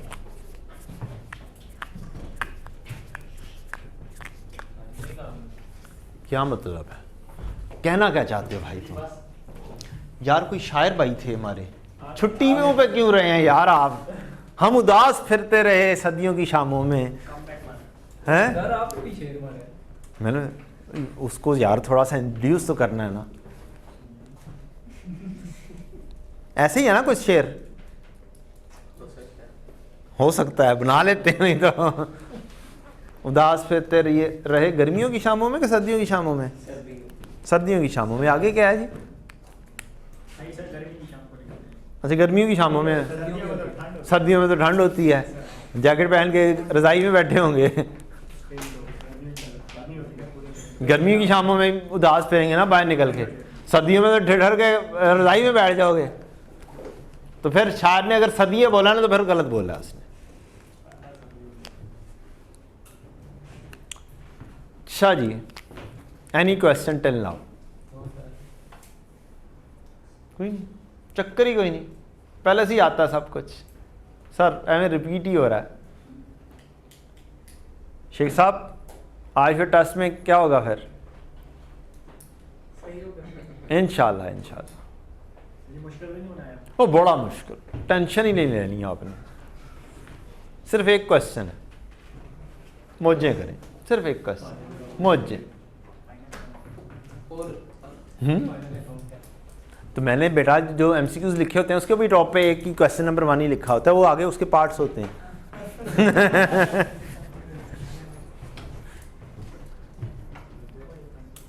अच्छा जी,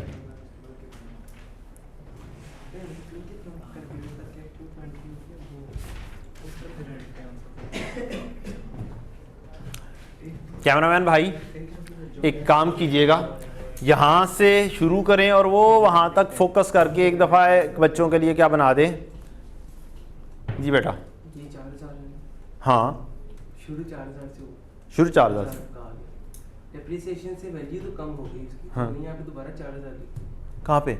जब अगली दफा व्हीकल का अकाउंट बनाया अगले हाँ। साल से, हाँ। तो उससे डेप्रिसिएशन से तो वैल्यू कम हो गई। हाँ 32 हो गई, तो फिर भी 4000 हुआ। हाँ, तो जो जिस तरह से डेटर के अकाउंट को हम ख़त्म नहीं ना करते, अगर मैं यही वाली एंट्री यहाँ पर फेंक दूंगा, यहाँ पर क्या आ जाएगी? कम हो जाएगी। 3200। यहाँ पर क्या आ जाएगा? 3200। 3200 आ जाएगा। फिर डेप्रिसिएशन लेस करूंगा तो यहाँ पर क्या आ जाएगा? क्या इस साल के अंदर मैं बता सकता हूँ मैंने एसेट कितने के खरीदे थे इस लेजर को देख के? नहीं बता सकता। क्या अब इस लेजर और इस लेजर को देख के बताया जा सकता है कि मैंने एसेट खरीदे कितने के थे? बोले जी, इन दोनों को देखो। बताया जा सकता है ना। स्ट्रेट लाइन का फार्मूला क्या है? Cost minus cost minus means ये किसके ऊपर डिपेंड कर रहा है? कॉस्ट। अगर मुझे कॉस्ट नजर ही नहीं आएगी तो मैं क्या करूंगा? हर साल ढूंढता फिरूंगा, सदियों की शामों में पता नहीं किधर किधर भागता रहूंगा, यार मैंने खरीदे कितने के थे एसेट। कोई एक ही एसेट तो नहीं खरीदना ना, अभी तो एक एसेट के जरिए बताया। अब आगे जाके क्या करेंगे? एक से ज्यादा एसेट हो जाएंगे, फिर उससे आगे उससे ज्यादा एसेट हो जाएंगे, पता ही नहीं होगा कितने एसेट खरीदे थे। 1980 में कंपनी बनी, आज 2022 में बैठे हुए डेप्रिसिएशन कर रहे हैं। कितने साल गुजर चुके?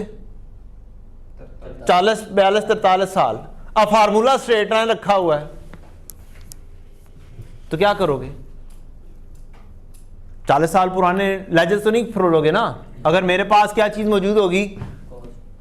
2022 के अंदर कॉस्ट नजर आ रही होगी ओपनिंग में, टेंशन लेस काम, ठीक। अदरवाइज क्या होगा? टेंशन फुल काम। टेंशन फुल काम। फिर आप 20 साल पुराने लेजर खोल के देखोगे मैंने कब कितने का कौन कौन सा एसेट खरीदा था, जो कि पॉसिबल नहीं है। और ठीक है, अब पक्का? यस।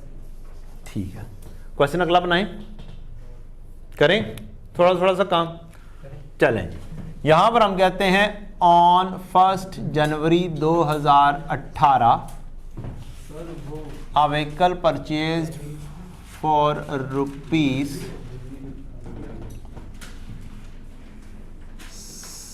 7,000, नहीं 7 और 4 मिलता मुलता लफ्ज है, 6,000। सर 2018 को ऑलरेडी बन गया। क्या क्वेश्चन चेंज हो गया बेटा? ऊपर वाले बता दें। नहीं नहीं, वो भी है। वो इस क्वेश्चन का पार्ट है या वो अलग? ये अब ये नया क्वेश्चन बन गया है। क्या हो गया? एक एसेट खरीदा था हमने 2017 में, एक एसेट खरीदा 2018 में, और एक एसेट हम खरीद लेते हैं 2019 में। कितने का खरीदूं? 9,000।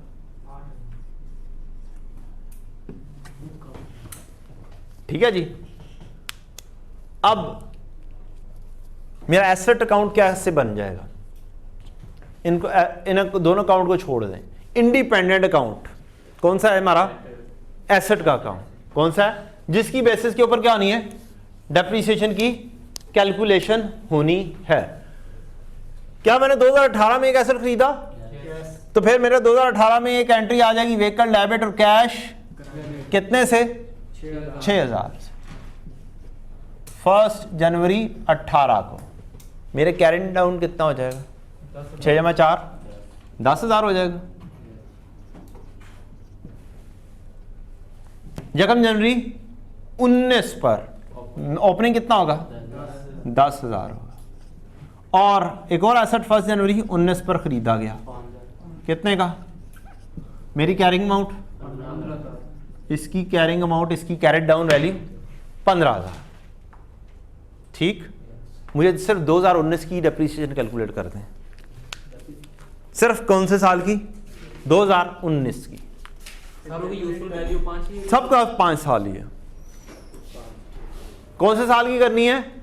2019 की सिर्फ कैलकुलेट करनी है। डेप्रिसिएशन बतानी है कितनी है? 3,000 डेप्रिसिएशन फार्मूला छित्ती नहीं बचानी। रेजिडुअल वैल्यू 0 ही है ना। 2019 की, ये वाला काम छोड़ दें, ये 2018 की अभी नहीं बात करते। 2019 की डेप्रिसिएशन, सिर्फ डेप्रिसिएशन का फार्मूला क्या है? कॉस्ट। इसके क्या इन 10,000 का पता कब खरीदे थे? नो, मुझे पता कब खरीदे थे? तो मुझे ये तो बताना, ये एसेट की क्या है? कॉस्ट है। ये पता ना, एसेट की क्या है? कॉस्ट है। तो मैं क्या कहूं? मैं कहूंगा ये ओपनिंग वाले एसेट जो है ना, इनकी कॉस्ट कितनी है? 10,000। ठीक है जी। इनकी रेजिडुअल वैल्यू 0 डिवाइड बाय कितनी? 5 साल। ये कौन से एसेट आ गए मेरे? ओपनिंग वाले एसेट आ गए। कौन से आ गए? ओपनिंग वाले एसेट। और फिर इसके अंदर मैंने ऐड कर दिया कि जो मेरे इस साल में एसेट आए हैं, क्या मुझे पता है यार इस साल में कितने एसेट आए हैं? 5,000 की। तो 5,000 की अलग से मैं वर्किंग कर दूंगा, -0 डिवाइडेड बाय 5 ईयर्स। इसकी कितनी बन जाएगी डेप्रिसिएशन? पक्की बात है। और इसकी? 1,000 और टोटल कितनी हो जाएगी? 3,000। कौन से साल की? 2019 की। ठीक है जी, सही है। बात समझ लग गई? नहीं सर, हमें इस केस में इंडिविजुअल गाड़ियों का नहीं, मतलब एसेट का नहीं पता होगा कि पता हो भी सकता है और नहीं भी हो सकता। It depends on question to question. अगर एक MCQ हो, मैंने सिर्फ डेप्रिसिएशन कैलकुलेट करनी हो, तो मुझे क्यों किसी डेट की जरूरत नहीं है, सिवाय करंट ईयर के एसेट की कि ये कब खरीदा था। सिवाय करंट ईयर का एसेट कि ये कब खरीदा था, मुझे जरूरत नहीं है। और ठीक है? Yes sir. अच्छा, ये करंट ईयर का क्यों बोल रहा हूं कि करंट ईयर एक सेपरेट कैलकुलेट करना है? आप परेशान हुए, चलें मैं डेट चेंज करता हूं। क्या करता हूं? क्या साल के शुरू में बस हमेशा एसेट खरीदा जा सकता है? बीच में भी बीच में भी खरीद सकते हो ना। 1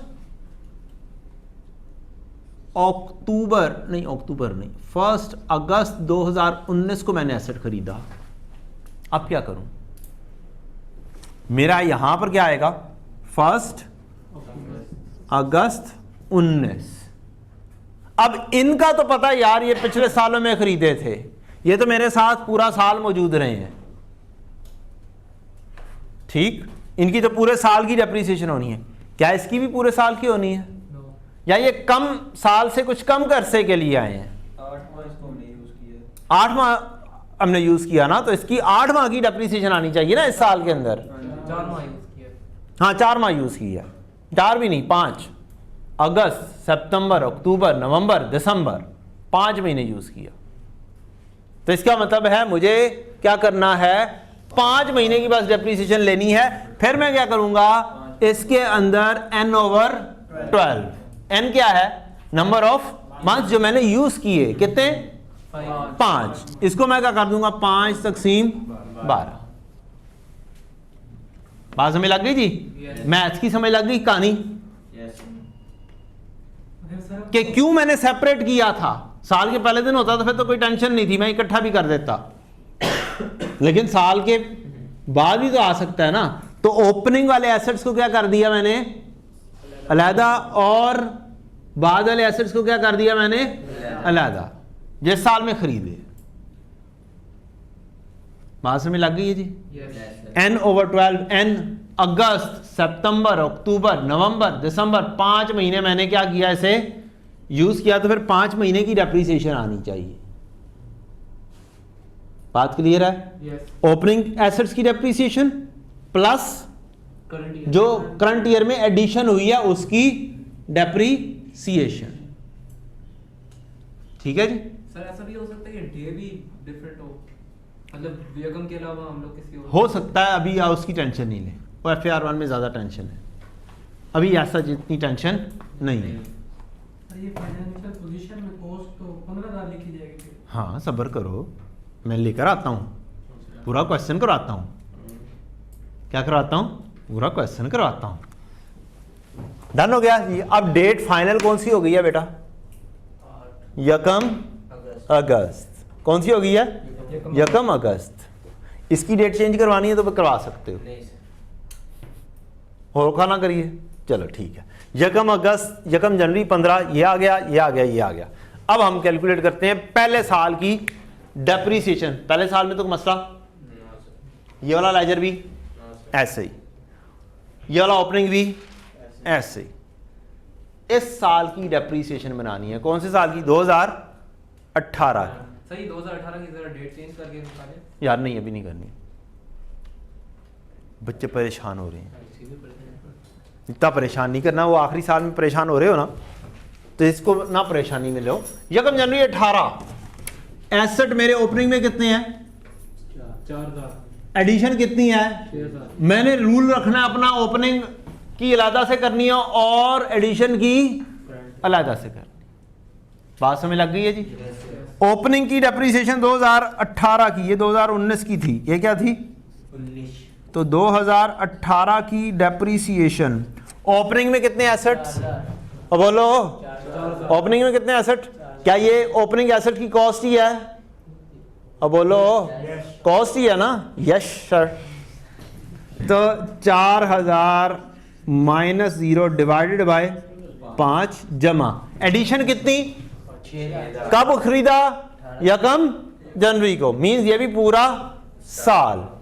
तो 6,000 एडिशन है, 6,000 माइनस 0 डिवाइडेड बाय 5। अब टोटल वैल्यूज आपने बतानी है।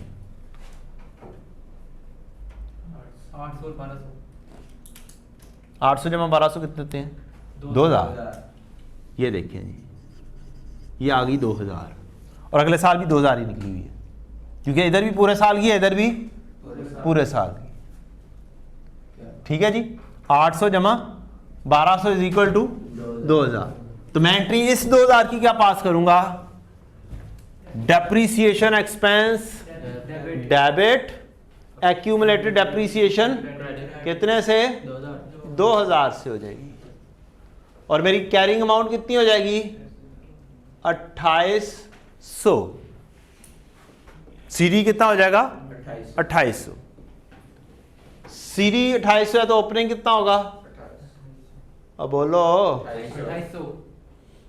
और इधर तो होता ही नहीं है, एक्सपेंस का तो सीडी नहीं ना होता, ये तो बस प्रॉफिट एंड लॉस में गई तो गई। 2,000 प्रॉफिट एंड लॉस में चला जाएगा। उससे अगला साल 2019, ओपनिंग आ गया। डेप्रीसिएशन कितनी कैलकुलेट हो गया आई बेटा? ये अब आपने कैलकुलेट करनी है ना। 3,000 ना, ना बेटा ना, 5 बेटा 12 भी करो ना। 24,16.6 इतने से की कितनी आई? इतने से की बता दो। 1,000 जरा 5 बेटा 12, 5 5 से गया और 416 इशारिया। चलो बस काफ़ी है यार, 416 बड़ा है। टोटल कितना हो गया? 2,416। तो ये आ गई 2,416 की डेप्रीसिएशन। और ठीक है, yes sir. Okay, well done. अल्लाह अकबर कबीरा। कितने लिखना है?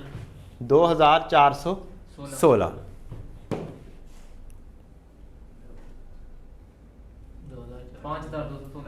5216। अब आ जाओ, ये बना देते हैं। ये एक मतलब क्या बोला? ये 2416 2416 कैसे आया? ओपनिंग के एसेट कितने हैं? 10,000 minus 0 residual value divide by life 5000। Opening asset की डेप्रीसिएशन किधर आ गई? ये हिस्सा 10,000 minus 0 divide by 5 years. Addition कब हुई? यकम अगस्त को।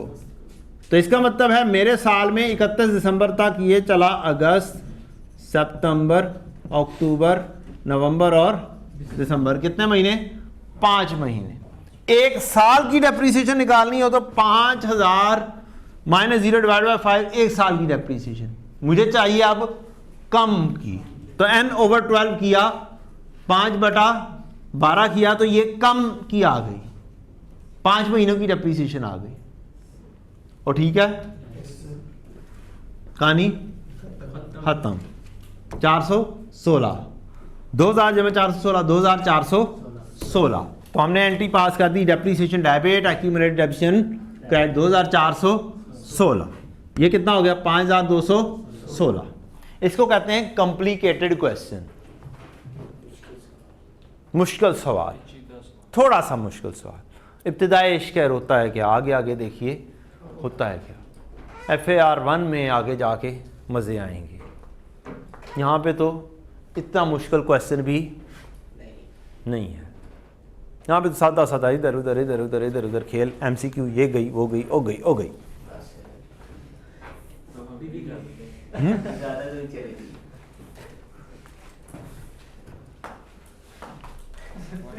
एक तो तुम छुट्टियां करते हो, ऊपर से कहते हो जाने दें। वैल्यूज बताओ। एक्यूमुलेटेड डेप्रिसिएशन की वैल्यू कितनी हो गई है? 2800। 2800 हो गई है ना? Yes sir. यहाँ पर फिर क्या आ जाएगा? 2800। सर ऊपर 10,000 होगा। ऊपर कितना होगा? 10,000। 15,000 नहीं नहीं, दूसरे साल की 31 दिसंबर 18, 31 दिसंबर 18, ये 10,000, ये कॉस्ट आ गई, ये एक्यूमुलेटेड डेप्रीसिएशन आ गई 7,200 की। इसकी क्या हो गई? Carrying amount. There is a possibility कि आपको ओपनिंग दे दिया जाए, इसका ओपनिंग दे दिया जाए और कहा जाए बताओ कैरिंग अमाउंट कितनी होगी, और एक एडिशन दे दी जाए। मींस क्वेश्चन क्या हो गया? छोटा सा हो गया। क्वेश्चन खुद ब खुद कितने पे आ गया? 2 मार्क्स पे ऊपर आ गया। ठीक है ना? अभी अगर 5-6 मार्क्स के ऊपर है तो फिर कितने पे आ जाएगा? 2 मार्क्स पे आ जाएगा खुद ब खुद। क्या आपको ओपनिंग ये भी आ रही है? ये भी मौजूद है, एडिशन की डेट भी मौजूद है, ईयर एंड की डेट भी मौजूद है। अब आपको कहेगा क्या बना दो? कैरिंग अमाउंट बना दो। प्रेजेंट कितने पे हो रहा है वो बता दो। तो आप क्या करेंगे? ओपनिंग में ये एडिशन की, ये कितना आ गया? 15,000। ये 15,000 लिखा गया। कॉस्ट कितनी आ गई? 15,000 आएगा। अच्छा, कॉस्ट 15,000 आ गई। एक्यूमुलेटेड डेप्रिसिएशन ओपनिंग की मौजूद है, इस साल की डेप्रिसिएशन कैलकुलेट करते हैं, टोटल कितनी आ जाएगी? 5,216। 5,216 लेस करेंगे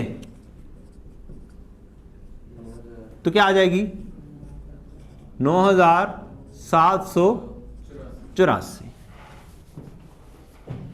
ठीक है, तो ये खुद ब खुद क्या हो जाएगा? क्वेश्चन स्क्वीज होकर आ जाएगा। असल चीज है नॉलेज सही तरीके से गेट करना है। क्वेश्चन का कोई नहीं पता कैसे कैसे देना है उसने। क्वेश्चन के हर तरह के दाव पेच क्या करने हैं? सीखने हैं और असल नॉलेज हासिल करना है। असल नॉलेज है तो जो दाव पेच होंगे वो इंग्लिश पढ़ना है कि उसने मांगा क्या है। कैरिंग अमाउंट मांगी है तो यहां पर पहुंचना है, cost minus accumulated depreciation. Cost और एक्यूमुलेटेड डेप्रीसिएशन के लिए हो सकता है हमें लेजर भी बनाने पड़ जाएं तो बना लेंगे, और ये भी हो सकता है कि हमारे पास डायरेक्टली एक ही एसेट हो, उसकी क्या हमें मालूम करनी हो, कैरिंग अमाउंट मालूम करनी हो, तो हम शॉर्टकट लगा के भी कर सकते हैं जैसे पहले लगाया आपने। ठीक है ना, तो it depends on question to question. Sir जब रेसिडुअल वैल्यू ना गिवन हो तो 0 ही है जी, जब रेजिडुअल वैल्यू ना गिवन हो तो 0 ही। अच्छा ये तो आ गया था।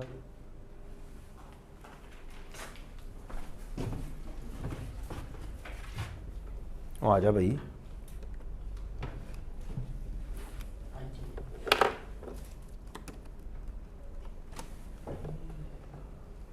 नहीं आएगा, नहीं आएगा, नहीं आएगा। अच्छा जी, हैं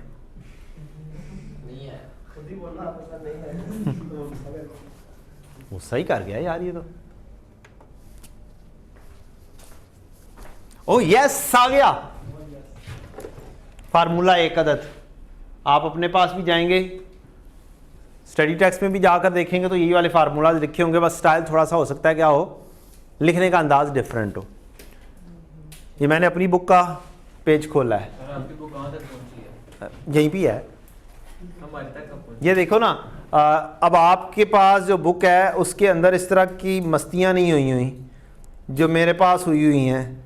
इसमें से बहुत सारे क्वेश्चन टेस्ट के अंदर चले जाते हैं।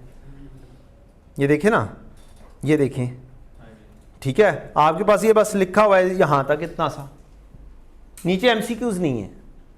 तो मैं क्या कर रहा हूँ, मैं मेजरली जोन सा एरिया उससे रिलेटेड एमसीक्यूज एटलीस्ट क्या करने की कोशिश कर रहा हूँ वहाँ पर ही आ जाए, ताकि ये एरिया स्टडी किया जाए थ्योरेटिकली और इसके एमसीक्यूज नीचे मौजूद हों, और फिर चैप्टर के एंड पर बाकी ढेर सारे एमसीक्यूज अलहदा से मौजूद हों, ताकि हमारी जो थ्योरेटिकली चीज़ें जो वो पूछता है ना वो भी क्या हो जाए, ज़्यादा अच्छी सी कैटर हो जाए। तो आपको दे दूंगा, नो प्रॉब्लम, टेंशन नहीं, आपको दूंगा एक एक चैप्टर। कौन सा चैप्टर कर लिया, जो सा चैप्टर कर लिया आपको 1-2 दिनों में इंशाल्लाह उसके डिटेल एमसीक्यूज इंशाल्लाह मिल जाएंगे। डन। स्टडी टेक्स्ट के तो हैं ही ना, कुछ वो भी शामिल होंगे, कुछ दूसरे भी शामिल होंगे। हाँ क्या पढ़ा है आपने, पहले यहाँ से समराइज तो करवाने देना। मैं आपको कौन सा पढ़ाने लगा हूँ, मैं तो समराइज करवाने लगा हूँ। आपको क्या करवाने लगा हूँ, समराइज करवाने लगा हूँ। नॉन करंट एसेट क्या होते हैं, यूज्ड इन बिजनेस फॉर, पढ़ा हुआ है, ठीक है। एक्विजिशन एंड इंप्रूवमेंट नहीं पढ़ा हुआ है। हाँ ये नहीं पढ़ा हुआ। एक्विजिशन, एक्विजिशन कहते हैं खरीदना, क्या कहते हैं जी, खरीदना तो पढ़ा हुआ है। एक्वायर करना, बस लफ्ज नहीं पता था ना आपको, एक्वायर करना। इंप्रूवमेंट, उसकी वैल्यू को एनहेंस करना, इंप्रूव करना। Improvement cost are capitalized and other cost are charge as expenses. Improvement में क्या कुछ आ जाएगा, बड़े आसान है समझाना। क्या है, बड़ा आसान है समझाना। ये क्या है, यू, और अब इट्स अ प्लांट, बॉयलर है ये। क्या है, ये बॉयलर है। क्या है ये, बॉयलर। बॉयलर की एक कैपेसिटी होती है, उसके साइज के ऊपर डिपेंड करती है। मसलन ये 5000 लीटर की कैपेसिटी का क्या है, बॉयलर है। अब मेरा बिजनेस क्या है, बढ़ रहा है। क्या हुआ, बिजनेस बढ़ रहा है। मैं आज कल ही सेल कर रहा हूं 4800 लीटर से। अब मुझे नजर आ रहा है यार कुछ ही अरसे में क्या होना है, इसने मेरी रिक्वायरमेंट जो है ना 5500 तक पहुंच जाएगी, और मुझे लग रहा है यार 5500 से ज्यादा बहुत ज्यादा नहीं जाएगी कुछ अरसा, 2-3 साल। अब should I purchase a new boiler या मैं इसके अंदर एक काम करूं, इसको इम्प्रूव कर लूं, एनहेंस कर लूं, इसकी कैपेसिटी को बढ़ाकर 5800 पर ले जाऊं। कौन सा खर्चा कम लगता है? बिजनेस में ये बहुत सारी चीजें देखनी है ना। अब मैंने इसकी कैपेसिटी को क्या कर दिया? बढ़ा दिया। क्या कर दिया? कैपेसिटी को बढ़ा दें, या आप कोई ऐसा काम करें कि इसकी लाइफ, यूजफुल लाइफ बढ़ जाए। क्या हो जाए? इसकी यूजफुल लाइफ बढ़ जाए। 5000 की है, पहली लाइफ इसकी 5 साल है और वो खत्म होने वाली है, और आप कुछ ऐसा काम करें कि इसकी लाइफ 5 से कितने पर चली जाए? 7000 पर चली जाए। मींस ये भी आपने एक इंप्रूवमेंट की। क्या किया आपने? इंप्रूवमेंट की। ये भी क्या है? इंप्रूवमेंट। अब इसको बढ़ाने का खर्चा कोई होगा? क्या ये इसी एसेट का ही पार्ट बना है? ठीक है, तो फिर जो होगा, ये वाली कॉस्ट जो है ना, जो भी लगेगी इसको बढ़ाने की, वो क्या होगी? उसको कहते हैं, उसे भी एसेट की कॉस्ट का पार्ट बना दें। Just like addition, just like addition. इसकी भी को क्या करो? इसी एसेट का क्या कर दो? पार्ट बना दो। इसको कहेंगे कैपिटलाइज करना। क्या करना? कैपिटलाइज। दो बचपन में वर्ड यूज किए थे, कैपिटल एक्सपेंडिचर और रेवेन्यू एक्सपेंडिचर। नहीं याद? वर्ड बस यूज किए थे। हाँ, बस ये यूज किए थे। तो कैपिटल एक्सपेंडिचर वो वाले एक्सपेंडिचर हैं जो आपकी प्रॉपर्टी प्लांट इक्विपमेंट के हैं, जो एसेट का पार्ट बनने हैं, उसको बोलते हैं कैपिटलाइज करना। ऐसा खर्चा जो क्या कर दिया आपने? कैपिटलाइज कर दिया। और ऐसा खर्चा जो आपने प्रॉफिट एंड लॉस में फेंक दिया, एक्सपेंस कर दिया, छोटा मोटा सा खर्चा, उसको कहते हैं रेवेन्यू एक्सपेंडिचर। रेवेन्यू को अर्न करने के लिए, हाँ, लेस देन 1 ईयर के आप कह सकते हैं, रेवेन्यू को अर्न करने के लिए हुआ। और एक है खर्चा जो कि आपने क्या कर दिया? एसेट की कॉस्ट का पार्ट बना दिया, तो उसको क्या बोलते हैं?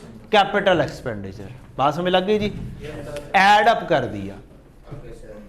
चलो जी, एक्विजिशन एंड, अब ये वर्ड यूज कर लोगे, याद कर लोगे?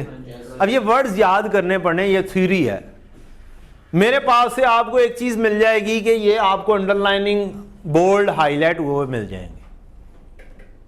चीज वही है जो स्टडी टेक्स्ट में, चीज वही है जो स्टडी टेक्स्ट में। अभी दूसरी जो वर्ड टू वर्ड कोई चेंज नहीं है। Are capitalised. इंप्रूवमेंट क्या कर देते हैं? ये भी कैपिटलाइज हो जाएगी, एक्विजिशन भी कैपिटलाइज हो जाएगी। And other cost are charge as expense. कोई दूसरे खर्चे हैं, रेवेन्यू एक्सपेंडिचर, जो इससे रिलेट नहीं करते। क्या आप डेप्रिसिएशन की जो एक्चुअल डेफिनेशन है उसको रट्टा लगा लोगे? रट्टा लगाना पड़ेगा इस चीज को, क्योंकि आपको अक्सर औकात एक क्वेश्चन मिलेगा, which of the following statements are true. उसमें रट्टे वाली चीज ही चलेगी। अपने पास नहीं बना सकते? नहीं, अब वो वाली चीज नहीं है जैसे मैंने आपको समझाने के लिए किया, यार ये एसेट की वैल्यू में कमी है ना, नहीं, वो समझाने के लिए था। क्या था? समझाने के लिए था।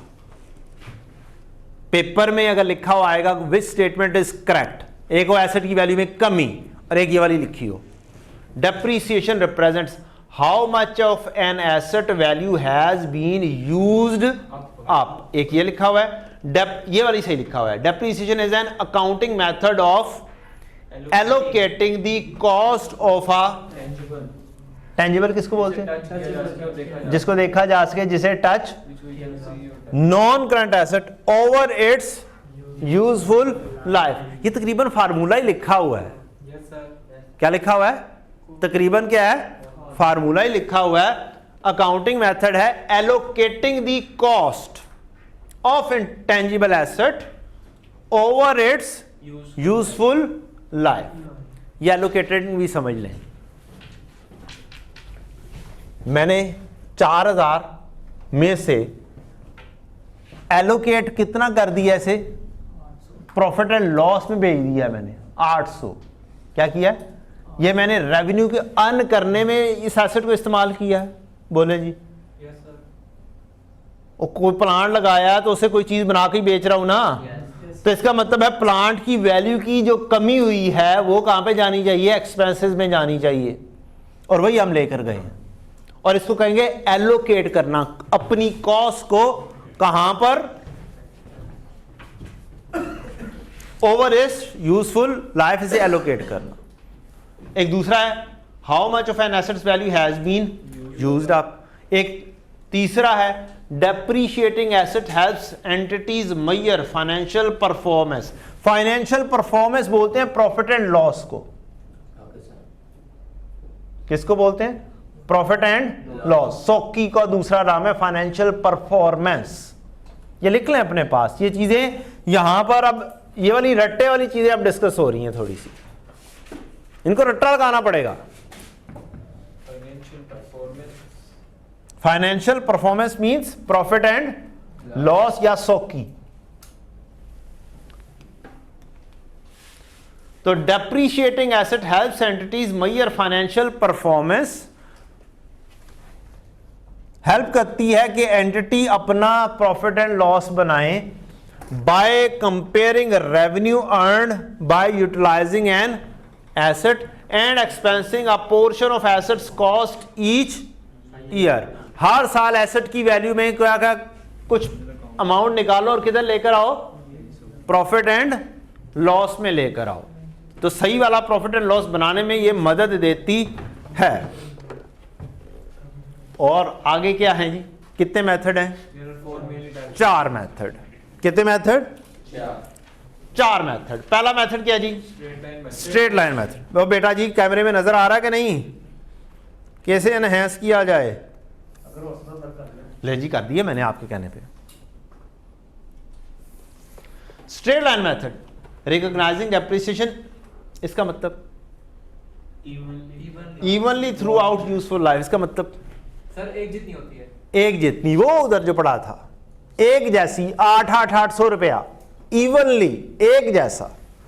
इवनली थ्रू आउट का वर्ड को अभी से लिख लो, ये वर्ड कहीं पे मुख्तलिफ जगहों पे इस्तेमाल होता रहता है।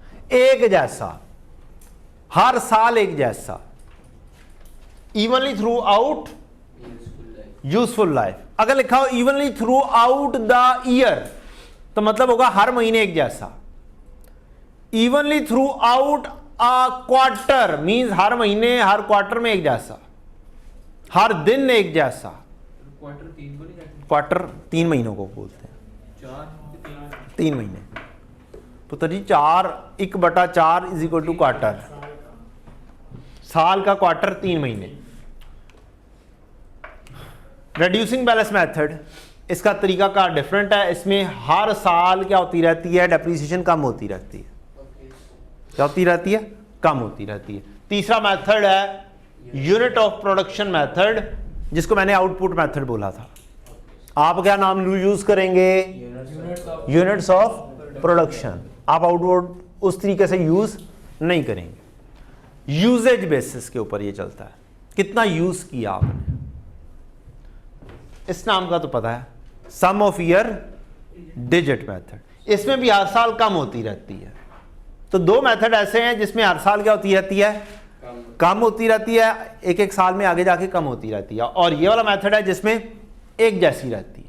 और सर ये यूनिट्स ऑफ प्रोडक्शन मेथड में क्या आती रहती है? इसमें जैसे यूज करेंगे, एक साल में 200 यूनिट्स बनाए, अगले साल में 500, तीसरे साल में 300, चौथे साल में 400, 5वें साल में 100।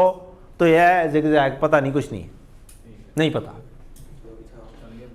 ग्राफिकली ऐसा पता नहीं होगा। यूजेज बेसिस है।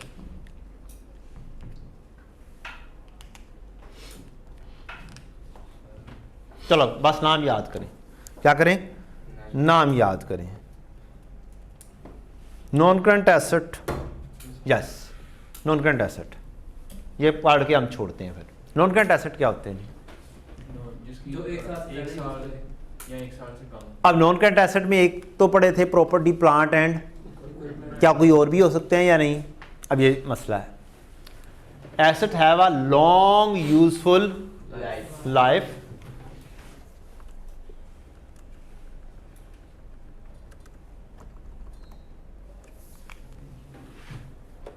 and are expected to provide future economic benefit for the entity over a period of several years.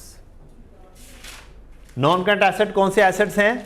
ऐसे एसेट जो लॉन्ग यूजफुल लाइफ के हैं और ये आपको बेनिफिट, इकोनॉमिक बेनिफिट देंगे. क्या देंगे?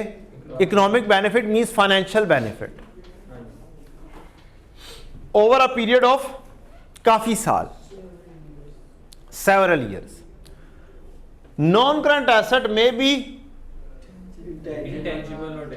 intangible और tangible कौन से होते हैं? जिनको टच कर सकते हैं. और intangible कौन से होते हैं? जिनको टच नहीं किया. ये बस नाम याद करना है हमने. क्या करना है? ये नाम याद करना है intangible, और इसकी 2-3 इकसाम है वो याद करनी है. नॉन करंट एसेट्स में इंटेंजिबल में गुडविल वगैरह आ जाती है, फ्रेंचाइज और सबर कर लें अमन. अच्छा जी, intangible non-current asset do not have a physical existence. इनकी फिजिकल एग्जिस्टेंस नहीं होती. लाइक सॉफ्टवेयर, आप कहेंगे मोबाइल में एक ऐप चल रही है, can you touch that app? App किस तरह वो एसेट होते हैं? हाँ? फायदा देती है ना, फायदा देती है. खरीदी हुई है हमने वो। ऐप जिस बंदे ने बनाई है, क्या उसको फायदा देगी? क्या 1 साल से ज्यादा सा फायदा देगी? Yes, obviously. उसके लिए वो क्या है? एसेट. और कौन से वाला? इंटेंजिबल. क्या एक कंपनी ओरेकल, सैप, उन्होंने कंपनी ने ये वाले सॉफ्टवेयर्स बनाए, अब वो क्या करते हैं? इनको बेचते हैं. क्या करते हैं? बेचते हैं. तो उनको क्या है? फायदा है. ठीक है जी. वो बेचने वाला इन्वेंट्री आ जाएगी. जो बेचने वाला होगा वो क्या होगा? इन्वेंट्री. अब जिस बंदे ने खरीदा है सॉफ्टवेयर, क्या किया है? जिस बंदे ने वही वाला सॉफ्टवेयर खरीदा है, कंप्यूटर के अंदर इंस्टॉल कर दिया है, क्या अब वो भी इससे बेनिफिट हासिल करेगा? खरीदा हुआ सॉफ्टवेयर. और जो जिसने तो बनाकर बेचा उसके लिए तो वो इन्वेंट्री है एक हिसाब से. क्या है? और जिसने वो खरीदा है, जिसने उससे बेनिफिट लेना है, दुकानदारों पे सॉफ्टवेयर चल रहे हैं, सारा साल चलते रहते हैं. जाते हैं ना आजकल, स्कैनिंग होती है, सॉफ्टवेयर में एंट्री हो जाती है. मिसाल वो दी जाए ना जो आप रूटीन में देखते हैं. देखते हो ना, बड़े बड़े स्टोर्स के ऊपर जाते हो, स्कैनिंग करते हैं, सॉफ्टवेयर में आ जाती है और एंट्री करते हैं, कहानी ख़त्म हो जाती है. तो वो सारा साल बेनिफिट देते हैं. वो क्या है? इनटेंजिबल. उन्हें छुआ नहीं जा सकता. अच्छा जी. Not have a physical existence such as, अब ये वाले मुख्तलिफ नाम है. Patent, patent rights, licensing, software. ये नाम बस याद करने आप. पेटेंट राइट्स क्या होती हैं? पेटेंट राइट्स होती हैं बेटा ब्रांड मेथड पेटेंट. सर ये ब्रांड के नेम पे करते उस हैं. तरह नहीं होगा जिस तरह हम किसी को जैसे इजाज़त एप्पल देते हैं है, अपना हम्म? नेम है, एप्पल का नेम. हाँ, यूज करने ऐसे कह सकते हैं. किस तरह? अपना नेम, अपने ब्रांड नेम यूज करने की। ब्रांड मुख्तलिफ नाम है. ब्रांड, मैं इसका एग्जैक्ट मतलब आपको एग्जैक्टली बता दूंगा. ब्रांड एक है, एक मेथड है, एक पब्लिशिंग टाइटल है, एक पेटेंट राइट्स है, एक लाइसेंसिंग है, एक सॉफ्टवेयर है. ये मुख्तलिफ नाम है. आपने ये 3 नाम बस याद करने हैं. सही है. क्या करने हैं? जो से नाम हमारे पास मौजूद है, हमने कौन से याद करने हैं? वो 3 नाम याद करने हैं. लाइसेंस, किसी चीज़ का लाइसेंस लिया हुआ है हमने. सॉफ्टवेयर है तो सॉफ्टवेयर है. एक पेटेंट राइट्स का मतलब राइट्स टू मैन्युफैक्चर आप कह सकते हैं. क्या है? आप ऐसे समझ लें कि बनाने का एक राइट. जैसे आपके पास पाकिस्तान के अंदर मेडिसिन कोई नहीं बना सकता क्योंकि उनके पास राइट नहीं है, वो उस फार्मूला नहीं यूज़ कर सकते, तो बाहर से वो फार्मूला ले लेते हैं, उसको बनाने का लिए उसको पेटेंट बोल सकते हैं. ठीक है जी. तो ये इंटेंजिबल की कहानी होगी. टेंजिबल की कहानी आप पढ़ लीजिएगा. आज के लिए इतना ही. थ्योरेटिकली भी थोड़ा सा हो गया और मैथमेटिकली भी हो गया. 1 मिनट, जाना नहीं है, जाना नहीं है. होमवर्क, होमवर्क तो होना चाहिए ना. Yes sir. बुक खोल लें जी. अपने पास है किसी के पास बुक? आज नहीं. आज नहीं है, मेरे पास तो है. जनाब जनाब जनाब, 1 2 3, पहले 3 छोड़ दें.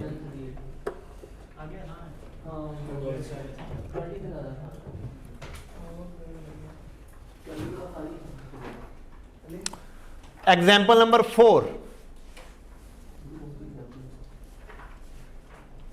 एग्जाम्पल नंबर 5, ये भी स्ट्रेट लाइन से है।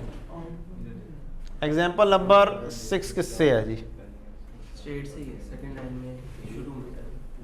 ये 4 5 6 7 नंबर किससे है? ये भी स्ट्रेट लाइन से। 7 नंबर, 8 नंबर किससे है? नहीं, 8 नंबर दूसरे से है।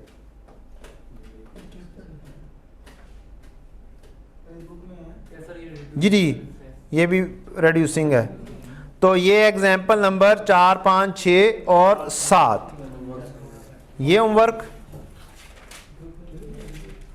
और उसके बाद आ जाएं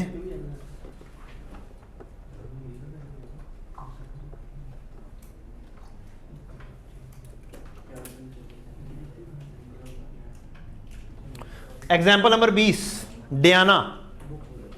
एग्जाम्पल नंबर 20, डियाना। नाम लिख लें, डियाना, डियाना। 4 5 6 7 और 20।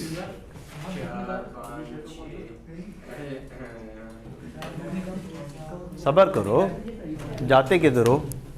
20 के बाद कौन सा? यार ये ऊपर ही नहीं जा रहा।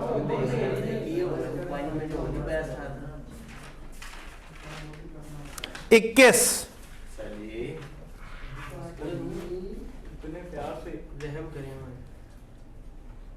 इब्तिदाई इश्क होता है कि आगे आगे देखिए होता है क्या। 22,